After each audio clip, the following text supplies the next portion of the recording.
I just want. All right, we're gonna get started. Y'all ready? You was late. I'm ready. You ready? So I do have the test for next week, or this test week, in my hand, and the reason is I'm gonna do one question off of it.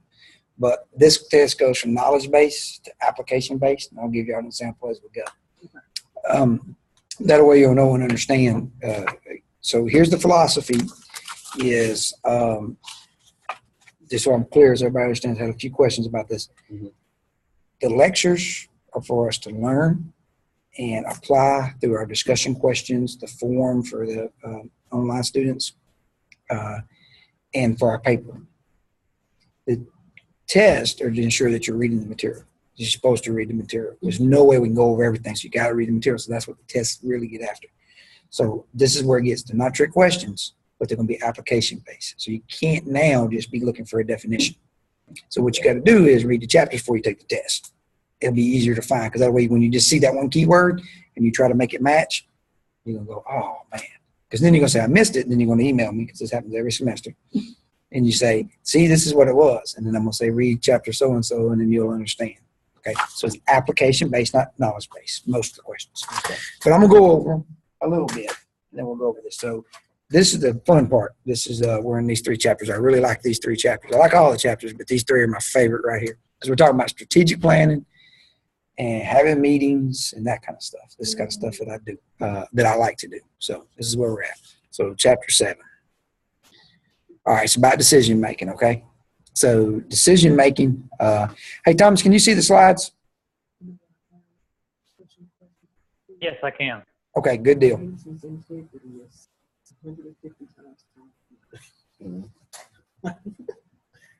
Oh, this is. When I was asking him the questions, I answered them and submitted. Then I was, well, what you think about the reviews? Because he worked for Verizon before. Mm-hmm. So, but if you was going to answer, he was like, no, I wouldn't go to the meeting. I'm going.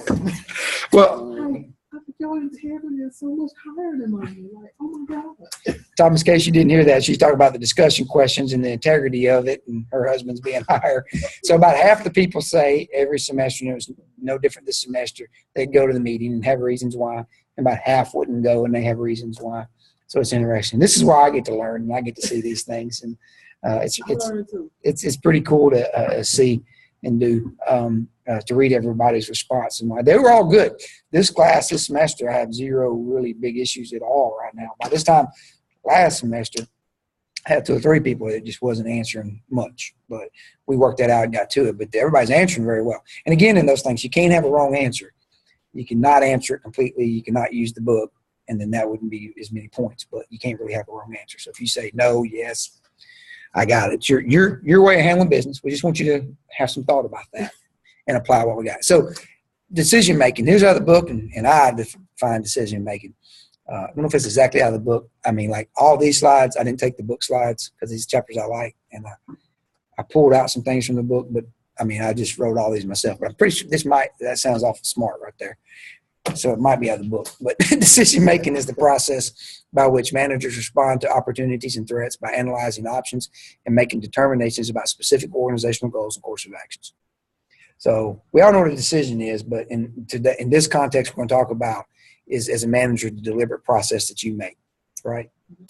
We'll get into the deliberate side. Speaking of which, program versus non-program decisions. All right, program decisions are real easy. That's routine. And here's an example. Office manager orders pens and paper when supplies get slow. He or she doesn't have to have authority or ask permission to spend, because they know part of the duties are, when we're low on this, order this. That's a routine program decision. Non-program decisions are non-routine decisions in response to unexpected opportunities or threats.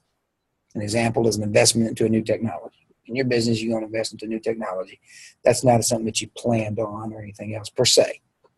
Maybe it was, but in this case, we'll just use it as an example as that. So everybody gets the difference, programmed, non-programmed. So as managers, we're concerned with both, okay? But what we want to really affect is the non-programmed, okay?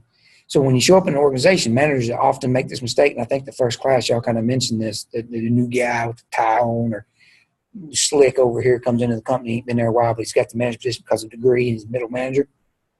Here's where a lot of them make the mistake. they do not understand what your programmed decisions are. Right? So they try to tell you to do program things, and maybe it's different, or maybe you're like, why are you telling me this? Right? I know to order the pens and pencils, right? So you got that. Or they forget about those things and they get you somewhere contrary to that, right? So as a manager, when you knew where you're new in there, ask about the programmed decisions. Probably not going to understand the term, or if they do, they're not going to have it written down as program. So really what you're looking for, this is the application. You can't just go into the new and go, give me the program decisions that are made here. They're probably not going to have that. In the military, we have something we call that, right? Standard operation procedures, right? The SOP is what you would read. Pretty much anywhere you go, have some kind of manual or something. I'm sure you got a customer guide, how to deal with them and that kind of things. Well, that's for the employees, but if you're a manager, go ahead and understand those. Ask those questions. Do we have a guide for that? What is normal business? What's the left and right limits of everybody here? You'll be a lot smarter day 3 or 4 than you would if you didn't know that, because then you'll be making silly decisions about pens, making people wonder about you. And then you'll forget about or take time away from non-program decisions, which a manager really needs to be affecting. And some people will just let you fail, right? If you're a manager, you'll go to them and say, hey, you need to order pens and pencils. And they're like, okay. And then, how many? And they know good and well, that kind of thing. And they'll let you try to figure it. So you spend all day figuring something out that there's already an answer to, and your boss is wondering what's wrong with you. They're over there in the break room laughing about you. So as a manager, this is when we define these, program and non-program. Understand that they're there, learn them. Oh, good idea. Day 1 through about 400, don't try to change those things unless it needs to, and then talk to the right people to do it. Don't make arbitrary changes about how you order these kind of things, pens and pencils or programs, because the company was functioning before you got there. The organization, the team, whatever you're on, was functioning before you got there. Their program decisions are probably working. Can it be fixed? Absolutely, but I wouldn't want to mess with them at first.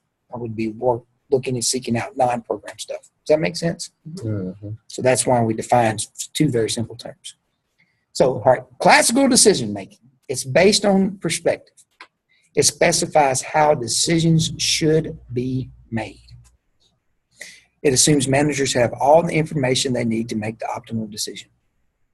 Is that a good assumption all the time? No. Right. So when you look and see these older writings and stuff about this, how you should make it, you should consider this or this, how to be good at this and how to be good at that. So it's making that huge assumption that you have all of the information you need. So we had a talk, me and my daughter, the other day about things and decision making, and she's doing some good things, and I'm proud of her. But so I'm hoping this is paying off. This is what I talked to her about, is when you want to make a decision, right? And I didn't get into the classical on that, but it's like what you need to do is have good information. It's hard. Even the smartest person can't make or probably won't make a good decision given bad information, right? That makes sense. For a 15-year-old, you have to explain that to them. So then this is where I was getting at, it wasn't a class thing. So where do you get good information from? And this is where she answered, at least she knew what Daddy wanted to hear. I hope she believes this. She said, well, from loved ones who care about me. Yes, Daddy, Mama, right? But so that was the point is, you're making decisions now as a 15-year-old. You're basing it off of information. Where's that information coming from and how good is it? I was really getting at those friends influence you and that. So take that information in, take the information that we give you, figure it out and get that. As a manager, not in the book, as a technique to learn, a good thing to learn, a good tool is to seek out those people who have the company's best interest truly in mind, or maybe yours, maybe a mentor or someone else. We talked about last chapter, the importance of a mentor, to really add value to their information. Be suspect of all information that you gather from everybody up the chain, down the chain, sideways. You need to evaluate the information that's given to you because it ain't all the same. It's not all equal, right? And just because there's a lot of it doesn't mean it's correct. So that's a classical decision-making process. So given everything is right, this is how you make decisions, of course. But there's the issue with it. Does that make sense with everybody? Let me grab my test to make sure I'm going through it. Okay, we're getting close to one of those questions. All right, the administrative model. It's in conflict with the classical model. It gives an explanation why decision making is inherently uncertain and risky. It's based on three concepts: bounded rationality, meaning people are just not, the person or whoever's making the decision or whatever it is, just not smart enough to make that. Incomplete information, which is ambiguity, uncertainty, and time constraints. You can see figure 7.3 on 203, talks about each one of those. But if it's ambiguous, it's not clear. If it's uncertain, you don't really know if it's true or not, right? You're uncertain of it. So unclear, not for sure if it's valid or not. And then time constraints is given to you on the information. You don't have time constraints to get it. And then risk and uncertainty, which is a change in environment. So that's an administrative model. So it kind of goes the opposite of it. So people don't think you can really, the decision making is necessarily going to come out good. I disagree with that one too. It's just a model that some people use, or at least you can see that. So now, next few, I added some things in here about what to be aware of: cognitive biases in decision making. So we talked about some biases last week. This gets a little bit farther into it that just applied to you and yourself. Now we're going to talk about how it affects your decision making. So be caution about these. Have caution. You're going to have them. People are going to have them. Just use caution and think about them. They're not necessarily a bad thing. It's good to understand and have some knowledge out there about things before you get into it. But just realize that when you get that knowledge, you might come with a bias. So prior hypothesis bias comes from prior beliefs despite new evidence. You ever seen that thing happen? Right? Somebody has a belief of something, but you show them new evidence that's contrary to that. Right? Mm-hmm. And they still stick to that belief because they had the prior hypothesis. That is something that I call the sports syndrome. I'm this way naturally. So that's why I think I tend to love sports now, because I always have, but I really like them now. It's okay to do that for a sports team. I'm going to tell you that the Razorbacks are really good. We lose the next 4 games, I'm still going to have that prior hypothesis bias. That's okay because it doesn't really matter. But in business, does that matter? You get new evidence. As a manager, you always got to be looking for new evidence, evaluate that evidence, and put there. So just be cautioned that they're out there. You'll see it in other people. Also be aware to figure out how you can see it in yourself. So, hey, you just gave me some new evidence. Am I still believing what I believed? Well, if the answer is yes, it might be because it supports it, but check it. Check it, because if you want to see prior hypothesis biases real time, when you get home, turn on MSNBC, watch for 5 minutes. Turn on Fox News, watch for 5 minutes. As long as it's not their hard news, it's their commentaries, whether it's Maddow or Bill O'Reilly or whoever, and I like to get about a 5-minute spill of each one of them twice a week. They all have prior hypotheses. So they already have what they believe. Then a candidate or somebody in the news acts this way, and then they apply that to it and explain why. Well, that's backwards. See, if you go at it the right way as a manager, that's okay because that's how they make money. But if you're going as a manager to run a company, you need to go at it from the fact, well, doesn't matter what I think now. What's the evidence say? Right? But they do that. I'm afraid sometimes when people watch a lot of that on either side, they bring that back to work. Not the political views, but that way of thinking. Because it's so prominent now in the news. And we call that news because it's a news channel, but really that's not, to me, news. That's just somebody giving their opinion all day long. Mm-hmm. Right? And I don't care which side you fall on. Watch either one of them. I promise you this. Prior hypothesis. They're not going to it can go either way, but last night was a classic example. I watched Trump before he come on after meeting with the Mexican president, and then after it, and it was like, oh my goodness. Both sides, one had already decided before he ever spoke that it was bad, terrible, and he can't do this, this, and this, and the other side, it was good. Then he gave the speech, and then they spent the next hour defending why they thought it was good or bad. Well, I can't believe either one of you when you both told me before you even heard the speech, right? Because it wouldn't have mattered what he said. One channel was not going to like it, and the other channel was going to love it, right? Yeah. That's exactly what it was. Now, that's just in the news, but in business, don't be that way, right? So in sports, great. But in business, when you get a hold of something, that's something you don't do. That's why I spend that much time on that one. because I see that. Like I said, I guess it's okay in the what we so-called news. And I'm not making a political commentary on either side. But I know this, both of them, and I intentionally watched it to see which way they were, and I already knew. And my daughter, she watched it with me, and for about 5 minutes, all she could stand. And you know what she said? They don't like him. And she said the other ones, they like him. And she got it just like that. It didn't matter. And that's before he even spoke. Represented biases do not take into account a wide range of information and does not take into account a wide range of information and variables. Okay. So you don't look at everything to your left and right. Illusion of control. It's overestimated ability to control events. Man, this one happens a lot. Right? So you see people come in and they think they can control the situation. So they make decisions based off of that. Most cases, you react to situations. You might be prepared for them, and it's good to plan and prepare, don't get me wrong. But you can't control the people, their actions, or what's going to happen. You can't control the marketplace and other things. So some cognitive biases is you think, I can control that one. Back to my other example, this was one that they got on Donald Trump about, was he's got this idea about doing such and such. He has an illusion of control, and one was the military. That's the one that really keyed my ears. Going, wait a minute. Because he said, well, I'll tell the military to do that. And they go, well, that's not what the military does. He goes, they'll do it if I remember that. They'll do it if I tell them. Illusion of control. So commander-in-chief can tell the military to do certain things. We know that. But to force the military to do something that goes against their grain on certain things would probably be pretty hard for any commander-in-chief to do, right? That would be an illusion of control. Again, not making a comment on good or bad. I'm just saying that was one of those things that people was like, well, just because you tell them don't mean they're going to do it. Mm-hmm. Right? And that happens all the time. Same thing with your kids. Right? I try now, at this age, they better be doing what they're told. But I'm trying to get them to the point of, I know when they're 18, 19, and 20, they're not necessarily, I don't really have that control. Right? They can do what they want. So I hope to build such a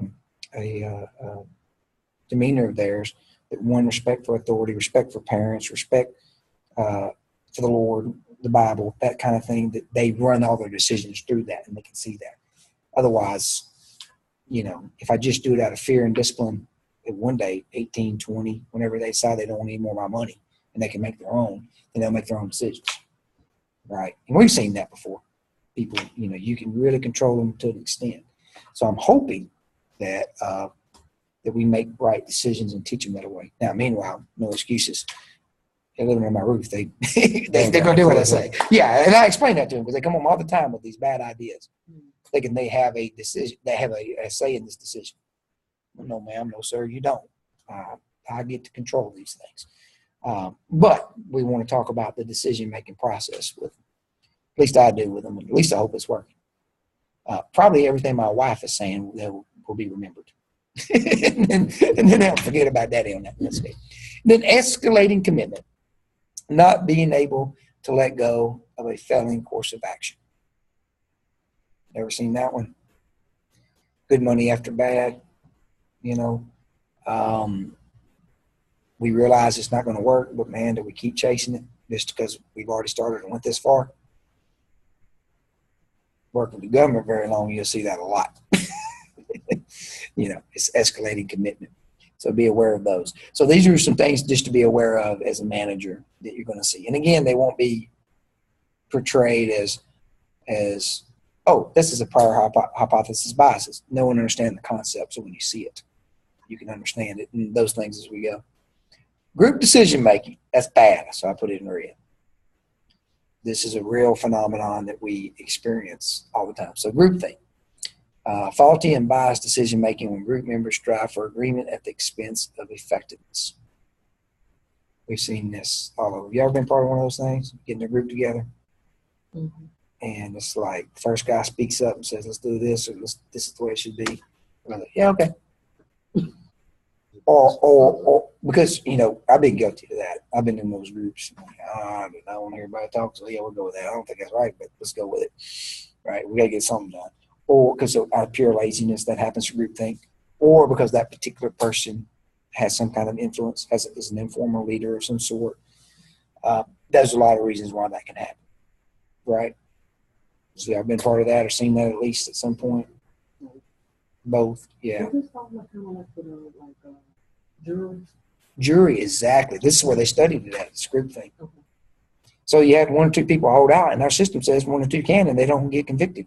So many people are in prison right now because of group therapy, because and they've studied this. They put so much pressure, and the people's like, okay, I capitulated after day 2 or 3 because no one wants to be there. They're tired. So it's absolutely. So that alone, the peer pressure group thing does it.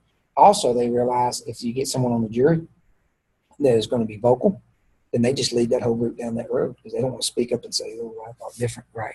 They just assume that everybody thinks what they think, and you don't want to be that first one. Happens all the time. So much to the point that lawyers employ psychologists, right, at the high level and pay all kinds of money to figure out who that alpha male or alpha female is.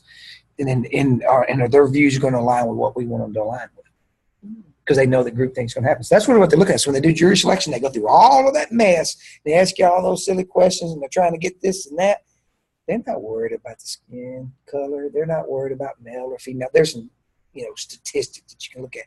Reality is that ain't anything they're looking at. That's too easy. That's not it. And you can't tell what people, right? So they try to ask those certain questions. They're really good at your Myers-Briggs and some things like that. And that's a very elementary way of looking at it, but that would be kind of one of those things, those personality test things. But they're getting at those kind of questions to see who's going to lead, who's going to follow, right? You don't want all followers. You don't want all leaders. Or you might if you're trying to get them off and you want a hung jury, right? So, but do you really, so very good point. Juries fall victim to this. They are not stuck in there really with a facilitator to say, hey, everybody's got a thought. You speak. And they've filmed them, watched them, and man, there's people who won't even say a word the whole time. No one will know what they're thinking. And then they come back, and then because you really get it because you got the remorse and the guilt of the jury coming back saying, well, I really didn't think they were guilty. Right? Didn't take tainted evidence into account, like some bad DNA stuff and everything. So they go back and study those. Well, why did you believe that? Kind of thing. They got bad evidence. But the reality is, a lot of them probably, if it wouldn't have been for group thing, they wouldn't have been put in jail or got that. So now some of them, it works both ways. It doesn't really speak to innocence or guilt. I'm just saying it's group thing. So absolutely, juries is a good study in that. Devil's advocacy, critical analysis performed by a specific member of the group. I call that red team. That is what you need in a group, right? You need someone to always say. Now, some people are always the devil's advocate. They drive you crazy.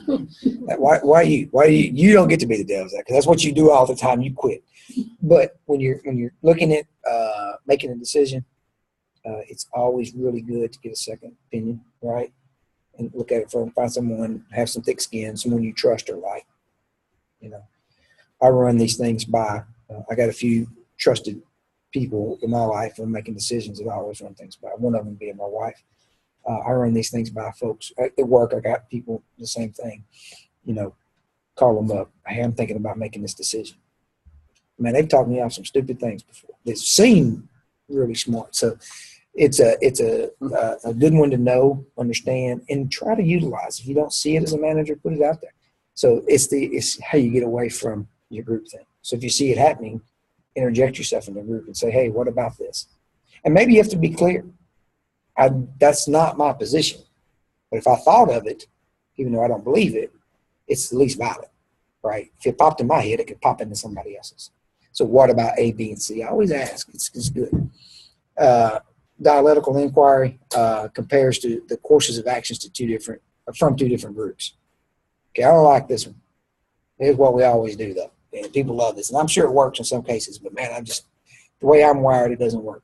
So what you do is you take two groups, 3, 4, and you say, you give them all the same problem. And then they all come back to the course of action. And you compare those. Now, every time I've ever been part of this, we never take any of the courses of action, then we just meld them all together. Here's me naturally. Here's what I'm suspect of. This is what I think. I think the boss knew which way he wanted to do it anyway. This is just me. And they threw us at this. This has happened to me every time. We come up with a course of action, and then And then he sees this course of action, this course of action, this course of action. He goes, all those are good. Y'all have some disagreements. And then they put one together from the three. That doesn't, just because you mix things up don't mean it's the best way, number one. Number two, it always seems to be what he wanted to do in the first place. That's just my own personal. Does it have to happen that way? No, and I'm sure there's some good places that works. I'm just not a fan of me personally. When I manage, and I will not break you up into two different teams to come up with two different courses of action. Breaking up two different teams to do two separate things. But I like the people to be together. Or if it's too many for one group to think of it, then I'll just get a representative of the groups who wants to be on this team. Does that make sense? Now, so don't take my opinion and put it towards anything that you're doing. I just have to throw that out there. That's a danger of that particular one. Just like there's a danger of devil's advocate. Don't always be the I guess you could be, but there's always somebody. You ever the people that we got that guy at church, and I think every church has it. Everybody agrees on simple stuff. But there's always the one person who feels like I gotta say no. I feel like I gotta say no. I get no argument about simple stuff. And hard stuff is when they're quiet. Quiet. The one person is like kind of boastful, Mm-hmm. and then they just kind of go along, Yeah. But I do the dialectical info Mm-hmm. for marketing. Well, that could work. That could be an example of it working, I guess. But I I never still done marketing. use all I do. Yeah. I don't pick nothing. You just these 3 months you might do this, and Right. so everybody feel like, because everybody for me is self-employed.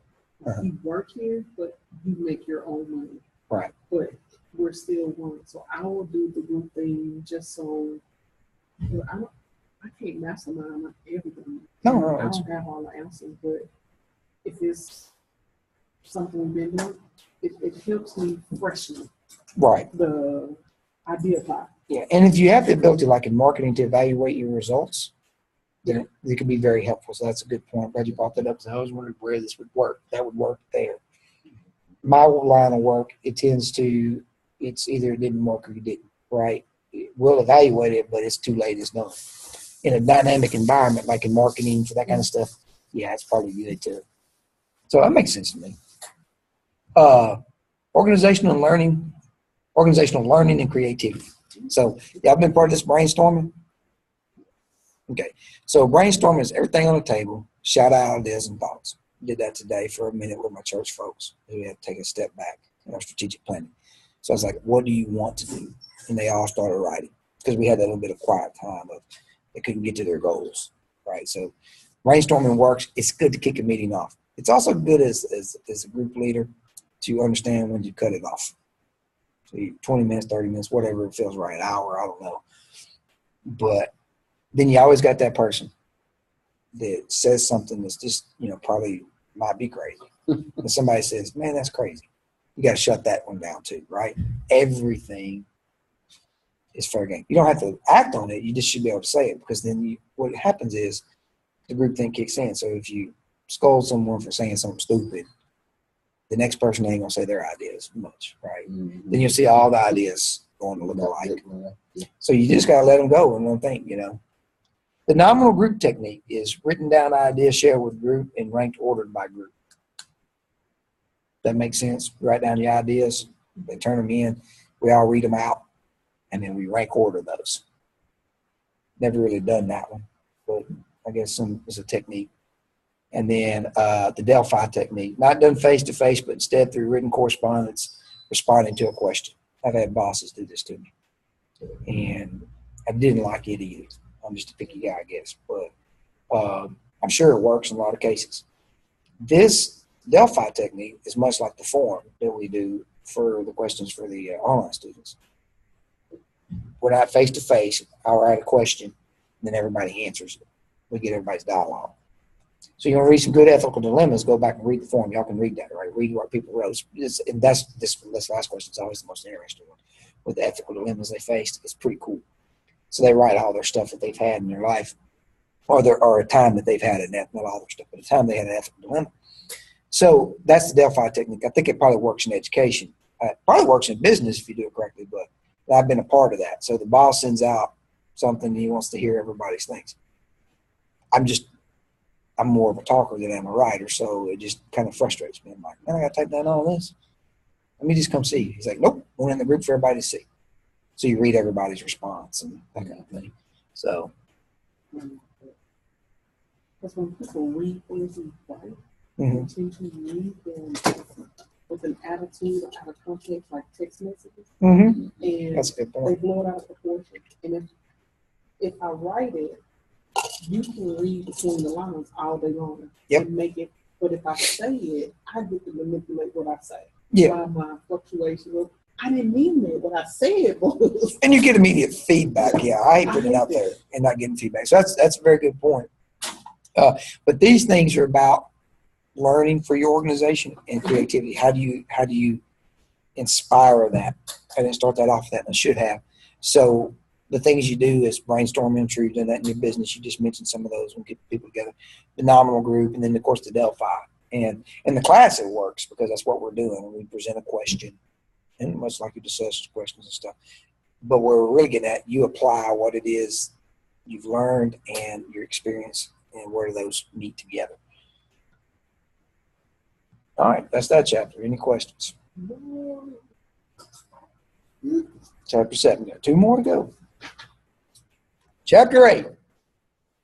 The manager as a planner and strategist. Yeah, you got to be able to plan and be strategic. So what's the difference in planning and being strategic? What's the difference between planning and being strategic? I would say Strategizing turns my brain up. yeah, like Easy. planning is sitting down, actually having like a course of action of what you're gonna do and the order of what things should be done. Strategies is somewhat the same thing, but you come up with more than one strategy. Like if I do this and this doesn't work out, then I'm gonna do this. Or if that doesn't work out, you know what I'm saying? That's to me, that's what I think of when I see the two words. Okay, so like my example is I have a full year of planning for marketing. Strategically, most businesses do not allow you to solicit. Like it's always just not on door. But Halloween is the biggest solicit day for me. I can go in any business, hand out candy and a card or a coupon or anything, and they don't reject it. Mm-hmm. So for me, I wait for this day. I literally wait. And when it's coming up, like 60 days out, like now, we're all about the planning, who's going where and whatever. But I know strategically, outside of October 31, I can't do it. Mm-hmm. But it's free to me on that day. So you can go do. So you I can go wherever I want to go. Yeah. You plan according to what your strategy is. Yes. Yeah. Okay. So yeah, it makes sense. So I see strategy as this: it's peeking around the corner and seeing what's coming, realizing what's coming. So October 31st, and then ordering your steps properly to achieve whatever you want to achieve or be ready for that. I call it the brace for impact, because really a lot of things are going to happen. So you look around the corner, right, and you realize a train's coming, right? You need to brace for impact if you can't get away from it. Or good strategist, how do I get around that, right? Or, so that would be a threat. So you perceived a threat because you peeked around that corner. Or you looked around that corner and you see a bag of money. How do I get to that, right? How do I get to that bag of money? So, or anything that you desire, right? That's an opportunity, right? So we're going to get through this a little bit later about the SWOT, but we'll talk about opportunities and threats. Strategic planning really should look at an opportunity or a threat and how to mitigate the threat or maximize your opportunity. What you just described is exactly seeing an opportunity and taking advantage of it. That's strategic. Mm-hmm. Now, after that, you have to plan to do that. You got to make all those steps to do that, right? So you got to get all your stuff ready, mm-hmm. and who's going to be out, because you can't be in 50 places at once. So you got to have your people help you, how many stores I'm going to hit, which is the best ones to hit, how much I'm going to spend on this, that kind of thing. But the opportunity is free advertisement solicitation on that day. So that's a perfect example of what a manager as a planner and a strategist is, because you got to do both. So a lot of times the middle So you just walk around like candy and catch some cards and sneaker bars or whatever, that gift bags with card in there. Whatever is like out of all the services, which one is not making money right now? That's the one you push. And then we do the same thing for Black Friday because the lines are so long. We just go walk the lines and have our stuff. That's cool. I learned this from one of the places I used to work. I used to deliver furniture for Cajun Brothers in Conway. Great place to buy furniture, good friends of mine. There's two brothers that owned it. They had one employee at the time, me. They just started a business. And we had the front window right downtown Square, Conway. And we would I had to move the stuff out of the front window. One, it would fade. Two, he's always, the older brother had a great strategic mind. I learned a lot from him. He would take what he called the dog. The dog was the worst sofa that they got. They got a good buy on, right? That no one's going to buy, but they got it cheap. So they can make a lot of money if they sell it at a decent price because they bought it cheap because it was extra to the factory that no one wanted. It's, it's ugly. Like big rose prints or something like that. You can just imagine an ugly sofa or whatever. But he'd take that and he would put that center front in the store. And I said, man, why are you putting the ugliest thing up front? I guess we got different tastes. And he's like, no, I think it's ugly too. However, I'm presenting this as a strategy. This dog up here. And one or two things. And then he only had so many end tables and some lamps to stage at that point in time. He'd really stage it, make it look nice. It was the centerpiece, like the nice car when you walk in the lot. The car lot, you get the cars out here, then you walk in the showroom floor. Why even have showroom floor? There's a very specific strategic reason why. They want that car, you can't afford to make you go buy them other cars. And not that you can't afford, they'll say that one too, but they're not trying to sell that car. They're trying to sell that image, right? Mm-hmm. Same thing you did with that sofa. But for two reasons. Number one, people think that's the coolest thing, right? Because it's up there, it must be, right? How do you know it? I mean, everybody knows it. It's got to be up here. That's why we put it there. Number two, if it didn't sell it very quickly, he can discount it down real low and they think they're getting a great deal. Because everything in the window should cost more. So a sofa he bought for $150, he put $750 on it, and he's willing to give it away for $300, $450. Still made a couple $100. That dog's still more profitable than all the other stuff sitting there. Strategic, right? As a manager, we need to be looking for those opportunities, even if you're middle management and that kind of stuff. Maybe not towards what we said to that level, but certainly things that are going on.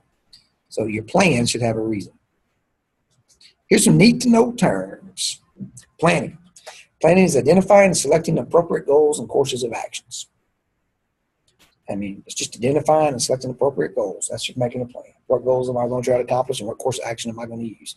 Strategy, a cluster of decisions about what goals to pursue, what actions to take, and what resources to utilize to meet goals. That's being strategic, using your resources the right way to maximize your competitive advantage. In business, we're looking for a competitive advantage, right? If we get a competitive advantage, that equals profit. Usually, what the means looking profit motive, right? Mission statement, a broad declaration of organization's purpose that identifies the organization from its competitors. Anybody know what a mission? Ever seen their company's mission statement? I think every company now has got one. As anybody, you got a mission statement, right? So we use these all the time. I think I got an example up here next. There you go. The current people I work for right now. This is our mission statement. The Cyber Operations Training Center, COTC, develops and teaches cyber education skills to America's cyber warriors, soldiers, airmen, sailors, and Marines, and partners through TRADOC, that's Training Doctrine Command, and U.S. Cybercom approved courses to defend America's networks from internal and external threats. So what do? We teach you how to operate to keep us safe on cyber world. So here's a little tidbit. You know how you keep your stuff safe on the internet? Unplug it. Unplug it. I said this before. Don't try. This is what I've learned in this organization. Nothing is secure. Nothing. Now, most stuff people don't want of yours or mine, right? But if it's out there, if you put it on the internet in any way, shape, or form, it's permanent and it can be found. There's really no deleting it. And it can be found. So put that out there as a thought. I put that on my refrigerator. One of my boys went to their teenagers. It's a permanent record. You can't just do what you want to on the internet. Okay, one day you're going to job. Mm-hmm. I'm like, they going to look back when you were 16. Mm-hmm. You can't just do no. Companies actively look at your Facebook page or any other social, Twitter, or anything else was Facebook for a while, whatever kids use today, but They pay people just to do that. In fact, our organization here in the military, we pay a guy, he just skims the net constantly, looking for stories and putting in keywords. So we can see what people out there in our organization doing those things. Not their personal things. We're not that away like, oh, he's doing that bad. We're doing it for the fact that political kind of stuff and everything else that is illegal for us to do. Right? So it's permanent anyway. Facebook and Twitter and all this. They gonna, if I go to get another job, they're gonna be like, yo, let's have your Facebook. I don't even have one. They're tools. People use them to their advantage. You know, it's just like anything else. You can definitely use them. They're great for advertising stuff. But I just throw that out there. I was not bad about putting things on there at all because I don't use social media much at all. However, I was thinking maybe some stuff that I'm using to secure while I get into my world of where I'm at training and teaching this stuff. I'm around people who actually train and teach. I develop it, how you do it, but they do the actual work, and they're a bunch of contractors, and they can break into anything. I mean, they literally can. Well, I say anything. That's sure some things are too scary for them, but it's scary what you see. But anyway, enough of my taking us off the path of my rabbit trail. Sorry about that, but just always got to throw that out there. Why is planning important? Well, gives you direction, right? We've all been part of that organization. Seems like ain't got no direction, no plan. Nobody likes that. If you plan correctly, it's your weekend. There you go. If you plan correctly, you can get buy-in. Right? Buy-in, everybody agrees that we should be doing this. Man, does that help a lot. Totally underestimated sometimes by leaders and managers, right? Hey, I'm the boss. I said do this, let's do this. Okay. Probably going to do that, but you know that the quality of what they're going to do is going to be affected by their attitude towards you, towards the situation, or what it is they're doing. If people believe in what they're doing, and I don't mean be manipulated and falsely motivate them. I'm talking about sincere. If you achieve buy-in sincerely, then they're motivated and they don't care if you're there or not. It's going to happen. And by the way, as a manager, that's the best place to be in. That your people are going to work no matter what. If you got that sick day, that doesn't really matter because they know what's supposed to happen. They're going to do it anyway. That's achieving success as a manager, right? Buy-in really helps that. Coordination. Man, we all done this, all doing some really good things, but we didn't coordinate it, so we double worked or we stepped on each other's toes. So planning helps with coordination. And also planning should speak to controlling. And we say controlling in a good way, not the controlling way that, oh, I'm telling you everything to do, the micromanaging. Controlling, we talked about that very first class, is being able to evaluate as you go along to see where you're at, left, right, limits, and then understand if we're getting off track or not. If you don't have control mechanisms in place, then your plan is not really going to be complete to get to where you need to get. So, determining mission and goals, strategic leadership. So the ability of the CEO and leader and top managers to convey a compelling vision of what they want the organization to achieve. That's what strategic leadership is. Strategic planning, strategic leadership kind of go hand in hand. The strategic plan speaks towards the plan of the future. Leadership is basically how do you convey that, right, to the organization, right, and to your subordinates and everybody else so they understand. Why companies really cast a big vision. They want every one of their employees to know and understand what it is they do so that it drives their internal thought process towards those. I would imagine in your work, y'all have some kind of customer thoughts of how they really want you to think about a customer and what you're really trying to get at, right? Definitely. So that's what they're casting or attempting to cast a vision. The book uses the word compelling. Hopefully you'll get something out there that people are buying into. How do you formulate a strategy? It's developing a set of corporate, business, and functional strategies that allow an organization to accomplish its mission and achieve its goals. And you got to figure out your playbook is really what this boils down to, right? I'll equate it to a football analogy. It's what kind of offense are we going to run? Because we all know the goal is to score touchdowns or goals to win games. To do that, you got to score more points than the opponent. To do that, you got to score touchdowns. So a strategy formulation would be, are we going to run the spread offense or are we going to be a run first offense? We're going to pass to run to pass. Does that make sense? That's what you're getting at when you're looking at your type of strategy. Your business strategy that you have that you mentioned, this is the kind of stuff we're going to look at. You just said earlier your strategy was you're going to attack your lowest selling items. That's what you're going to put effort into. That's a strategy, you know. Some companies have an opposite strategy. They cut those things and then they don't try to enhance their those. What we think about the Cajun Brothers thing. Their strategy is that their worst seller, kind of, or what they think would be, they elevate that to make that sell. The reason they do that is quite simple because they've already bought it, right? They own that, so they like you told me, you got no choice at this point. Well, why'd you buy it? We got it for $100 or $150. The potential, I mean, I can get 150 back out of it for sure. That's losing money in business because if you bought it at that price and sold it at that price, you had to move it, catch it, all that. So it needs to make a certain amount, but typically they win on that. So it's kind of that same strategy. So formulating strategy is really just thinking in those terms as a manager. So when you got a team or an organization, you think in those terms. Hey, what's my playbook? How am I going to get this? What things are I'm going to emphasize and what things are I'm going to not emphasize? Now, here we are at the SWOT. Anybody heard of a SWOT before? Thomas, you ever heard of a SWOT? All right, good deal. You have it? Yeah, he has. You got it. Okay. This is. Go ahead.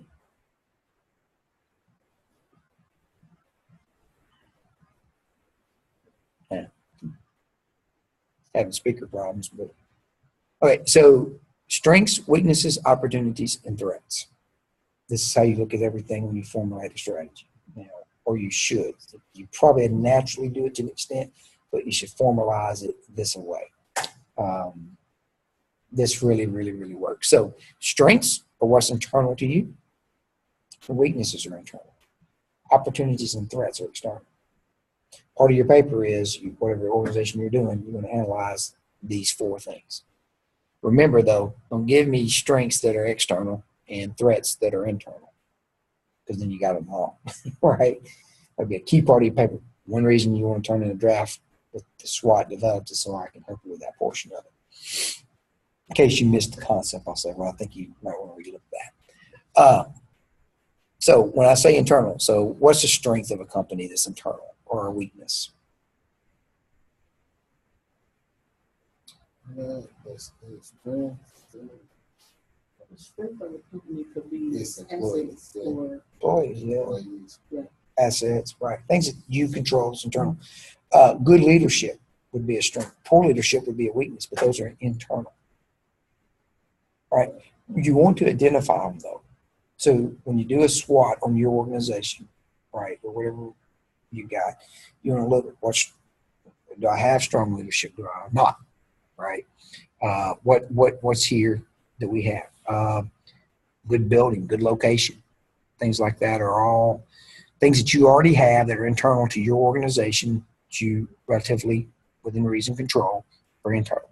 External are things out there that you don't control but you can exploit or mitigate, meaning bring down the negative effects of, right?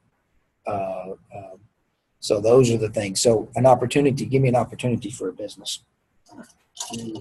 Picking up new clients, like insurance, like if you, for example, let's say Walmart may be with healthy, well not healthy, they may be with Qual Choice as insurance to them and their employees. But for us, opportunity to possibly sweep them the next benefit period and, you know, to ensure Walmart, you know, all of their employees, so it would be an opportunity for like cross. Absolutely. New markets, existing markets that you now have an advantage in or you can get into. You opening a new location, second location's an opportunity. If you wanted to, you know, that kind of thing. Those are opportunities, right? Things that you peek around the corner that I mentioned that you see that, and that's how you do it. You look around what's coming up. So really, you look what's existing, but you also look what's coming up. So an example would be in the business world, you know, new emerging technology, right? Zuckerberg, Facebook. We have a way to, he wasn't the first. There was MySpace or something before Facebook, but he saw an opportunity. People like to talk to each other and check up on each other and see what they've done back from high school and how they look now. I will create a thing to do that. Now, we all knew that before. The opportunity was we now have the technology to do that. Mhm. Actually, we had the technology to do that in the 60s or 70s, just no one had it, right? The internet was like for 4 people. Now when 4 billion people have it or whatever, that opportunity's there, right? So he jumped all over it. Now he's a billionaire himself. So those are opportunities. What's the threat?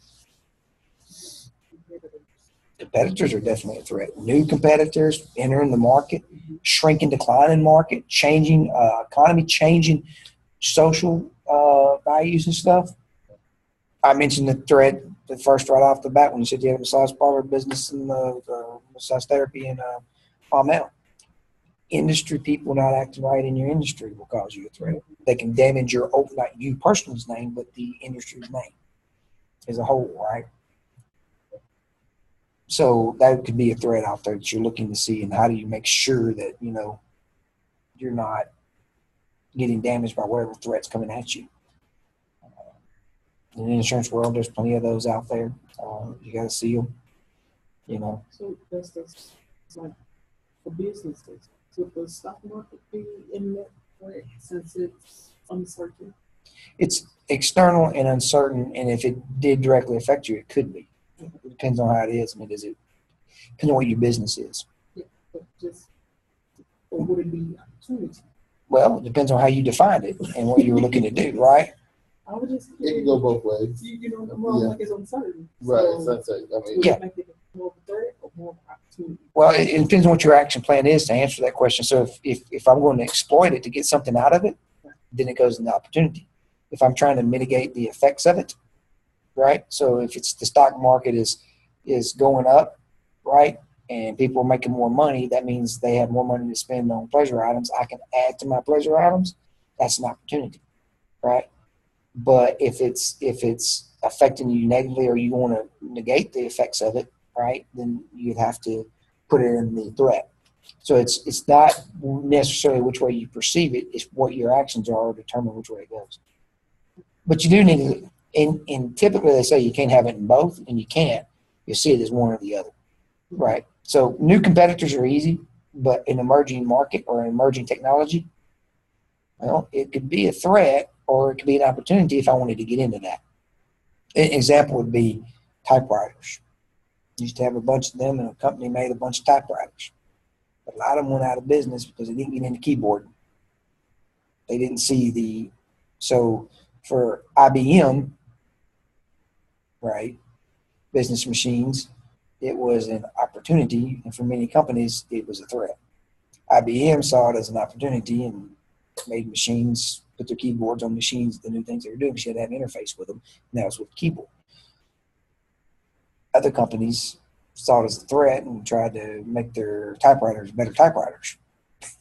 Misread that one, didn't they? So the making a better typewriter never outplaced a computer, right? So depends on how you see it, I guess. But yeah, you got to thinking down those roads and what you're going to do. That makes sense. SWOTs are important. They're going to be an important part of your paper. Any other thoughts, concerns on SWOT? So you think of that in terms of doing your business. If you don't know what they are for your company, just ask around. They'll have them at some level up there. They've done it somewhere. Well, you got your own, but you just use the book definitions and throw it through it. throw it through it, huh? Run it through it. Run your business model. Throw it through it. Throw it through it. Throw it through it. Well, run your business model. I know that. what you mean. Yeah. Just chunk it through it and see it. Go through it, and you might be already doing all that. That's great, but it'll help you define those things, and it'll keep you from making that mistake of calling the threat a threat that's probably an opportunity, or vice versa. Yeah. Like some of this stuff, like I do, but I just didn't know that this is what it. Right. This is the formalization of it. Right. Right.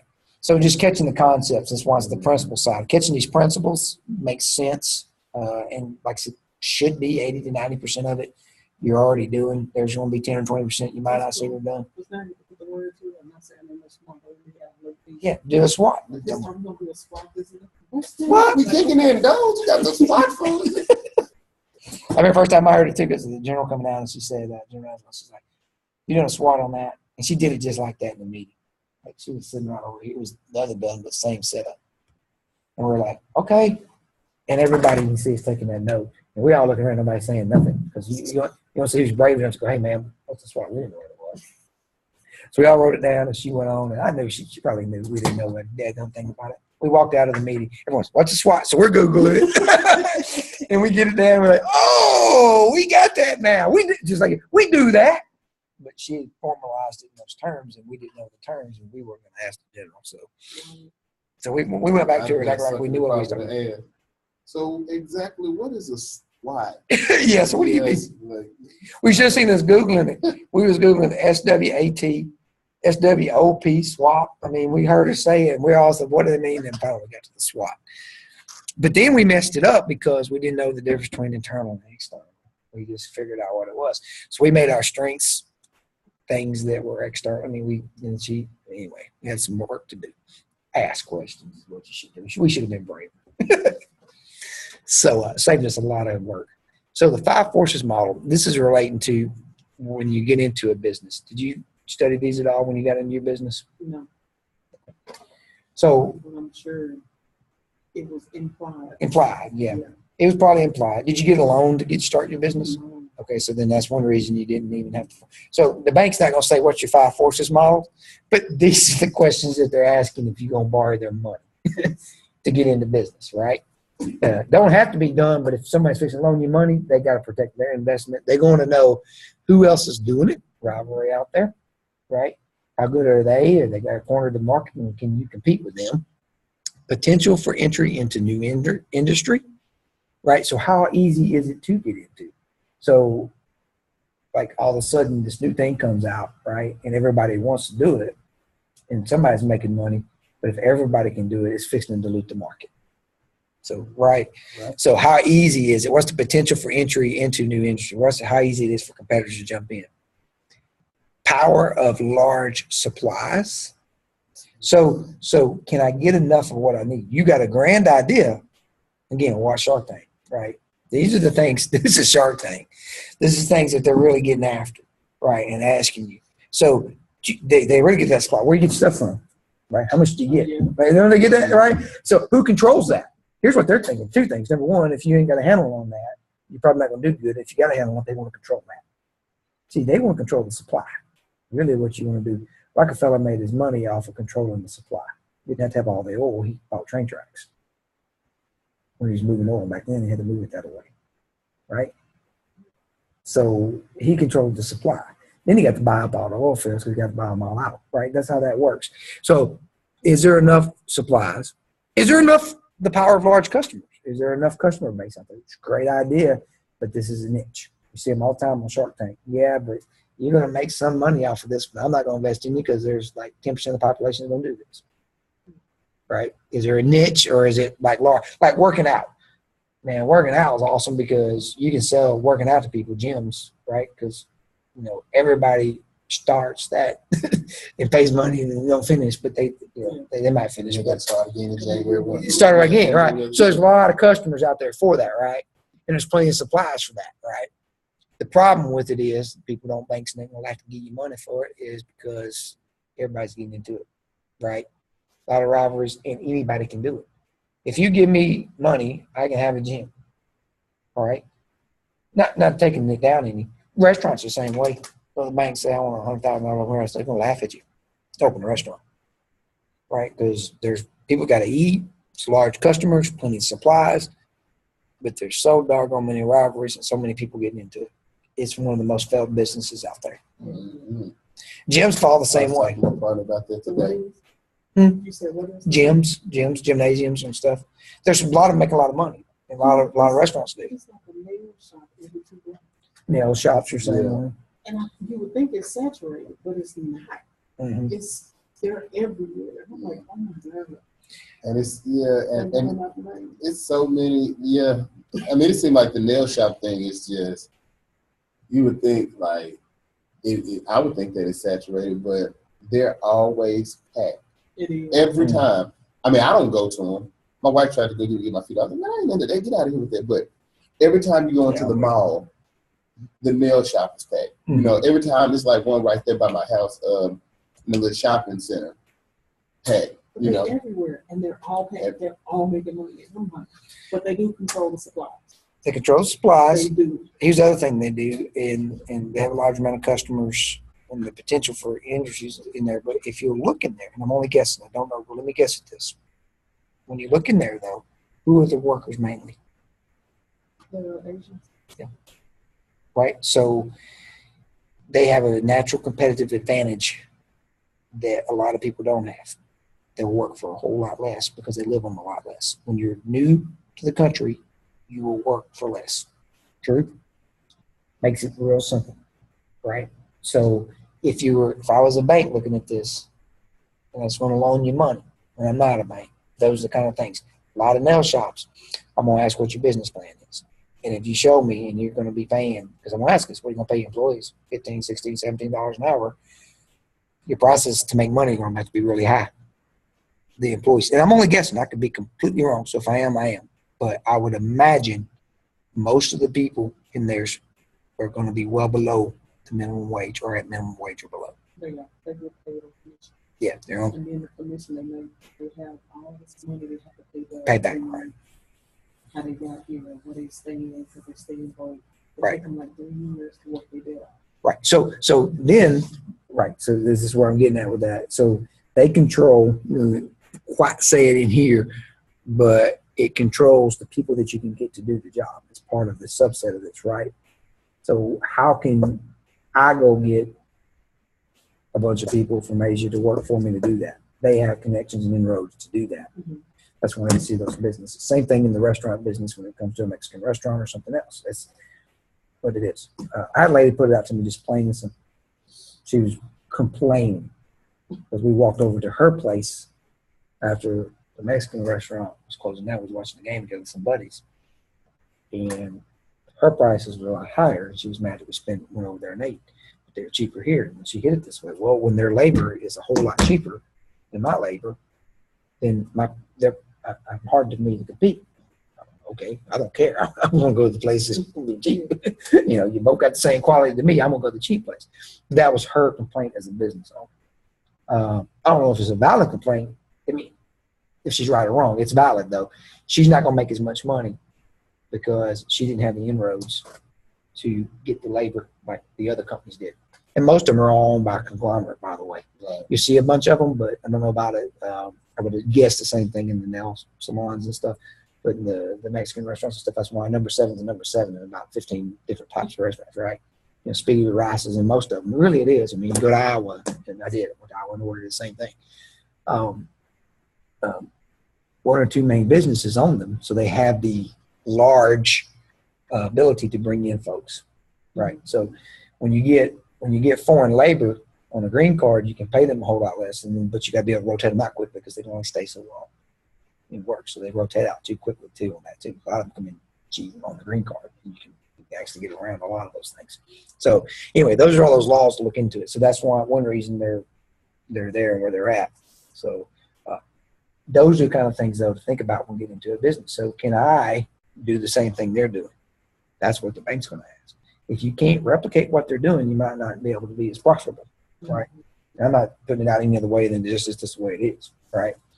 So that's why I think you see a bunch of them, and all of them are probably profitable, and they probably can make even more to go. As soon as they can find space, they'll open one up.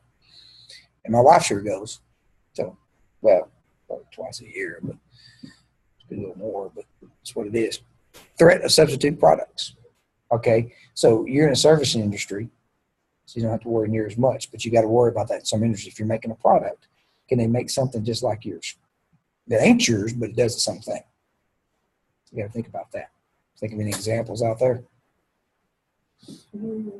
For me, what comes to mind is like we have everything here in the U.S. goes through a patent, but China doesn't fall under those patents. Right. So they make everything that we make, and then they sell it on Amazon hoverboards. Yeah. And they were dirt cheap, and they were catching on fire, and they were blowing up because they didn't have the UL stamp. They didn't go through our procedures of like the electrical codes and stuff. And I'm like, Yep, but it hurt the industry as a whole because there was a substitute product out there that other people can make that did the same thing. Yeti coolers. So they went on their branding, right? It's cool to have a Yeti cooler. Well, my buddies, you get a Yeti cooler, you get to brag about it. Now we make fun of you for having it because you're some preppy guy. I don't own one. I'm too heavy, and I don't have $500 to drop on a cooler. Yeah. Right? So I've lived 43 years and been fine with them styrofoam ones for $1.50 at Fred's. Right. I'm tearing up. You ain't mad. Ain't mad. It's good. It works for what I need. But and I got a cooler better than that. But I mean, reality Right. for fishing and stuff, that's Right. That's Yeah, another exactly. thing. That's a big threat. big threat. You got a Yeti. But Yeti coolers made their whole deal, right, on great quality, everything else. It worked. What do you got now? Arctic and a few other coolers. They said, I'll make the exact same product that works just as good, half the price. Oh, and by the way, half the price of a Yeti is still outrageous. $250 for an ice chest, you're killing me here. Now, but it's working. People think they're getting a good deal, and they're all over Facebook with this, bragging about their Arctic cooler because they got a better deal than you got for your Yeti. It's working. They're playing. Right. It's just like this. Yeah, And I'm thinking, you just paid $250 for a cooler. 5 years ago, we asked that question, you would have been like, No, I think you were crazy. $69. That's a high. That's a high one, right? $69.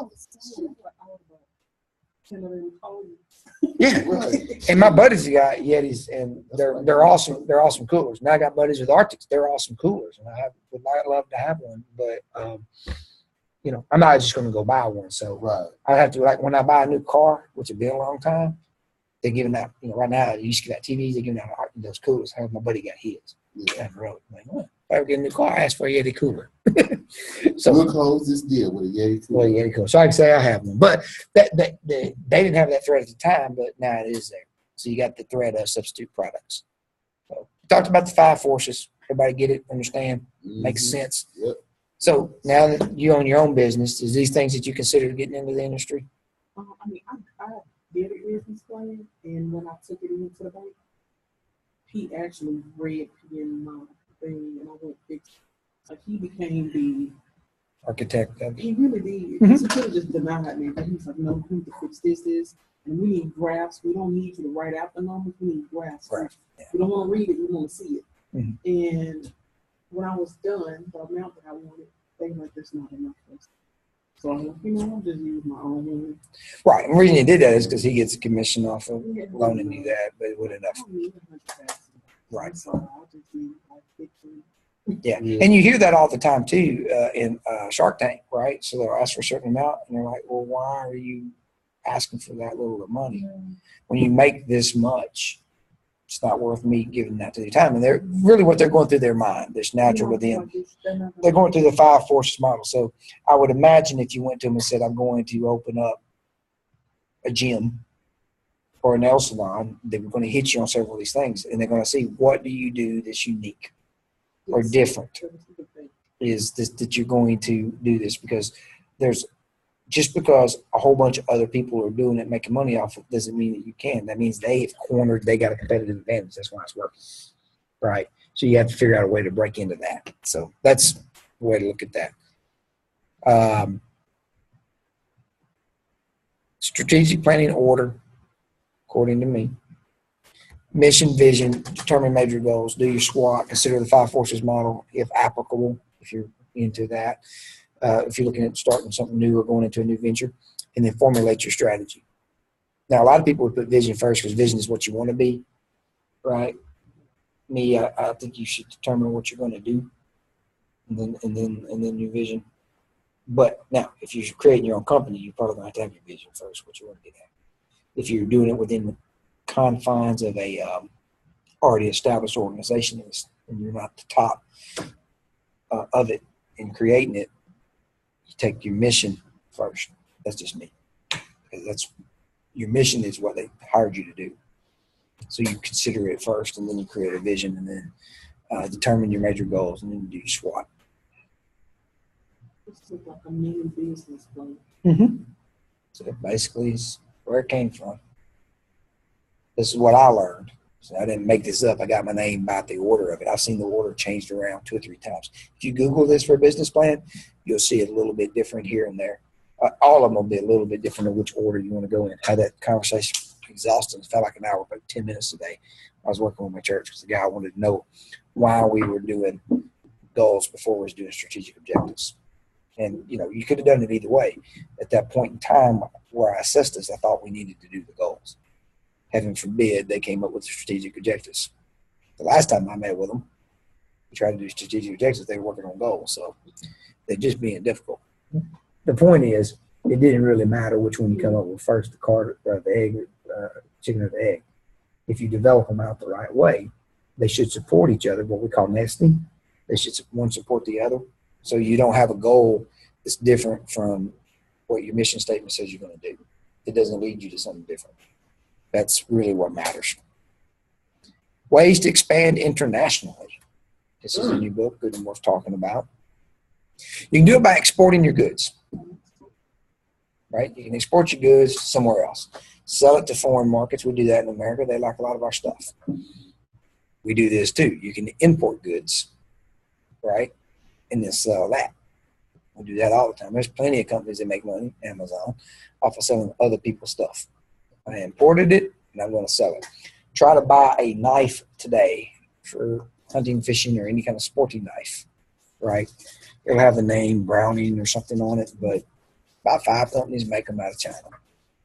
Right. Now, you can get a high-end knife, American-made, all the way to handmade.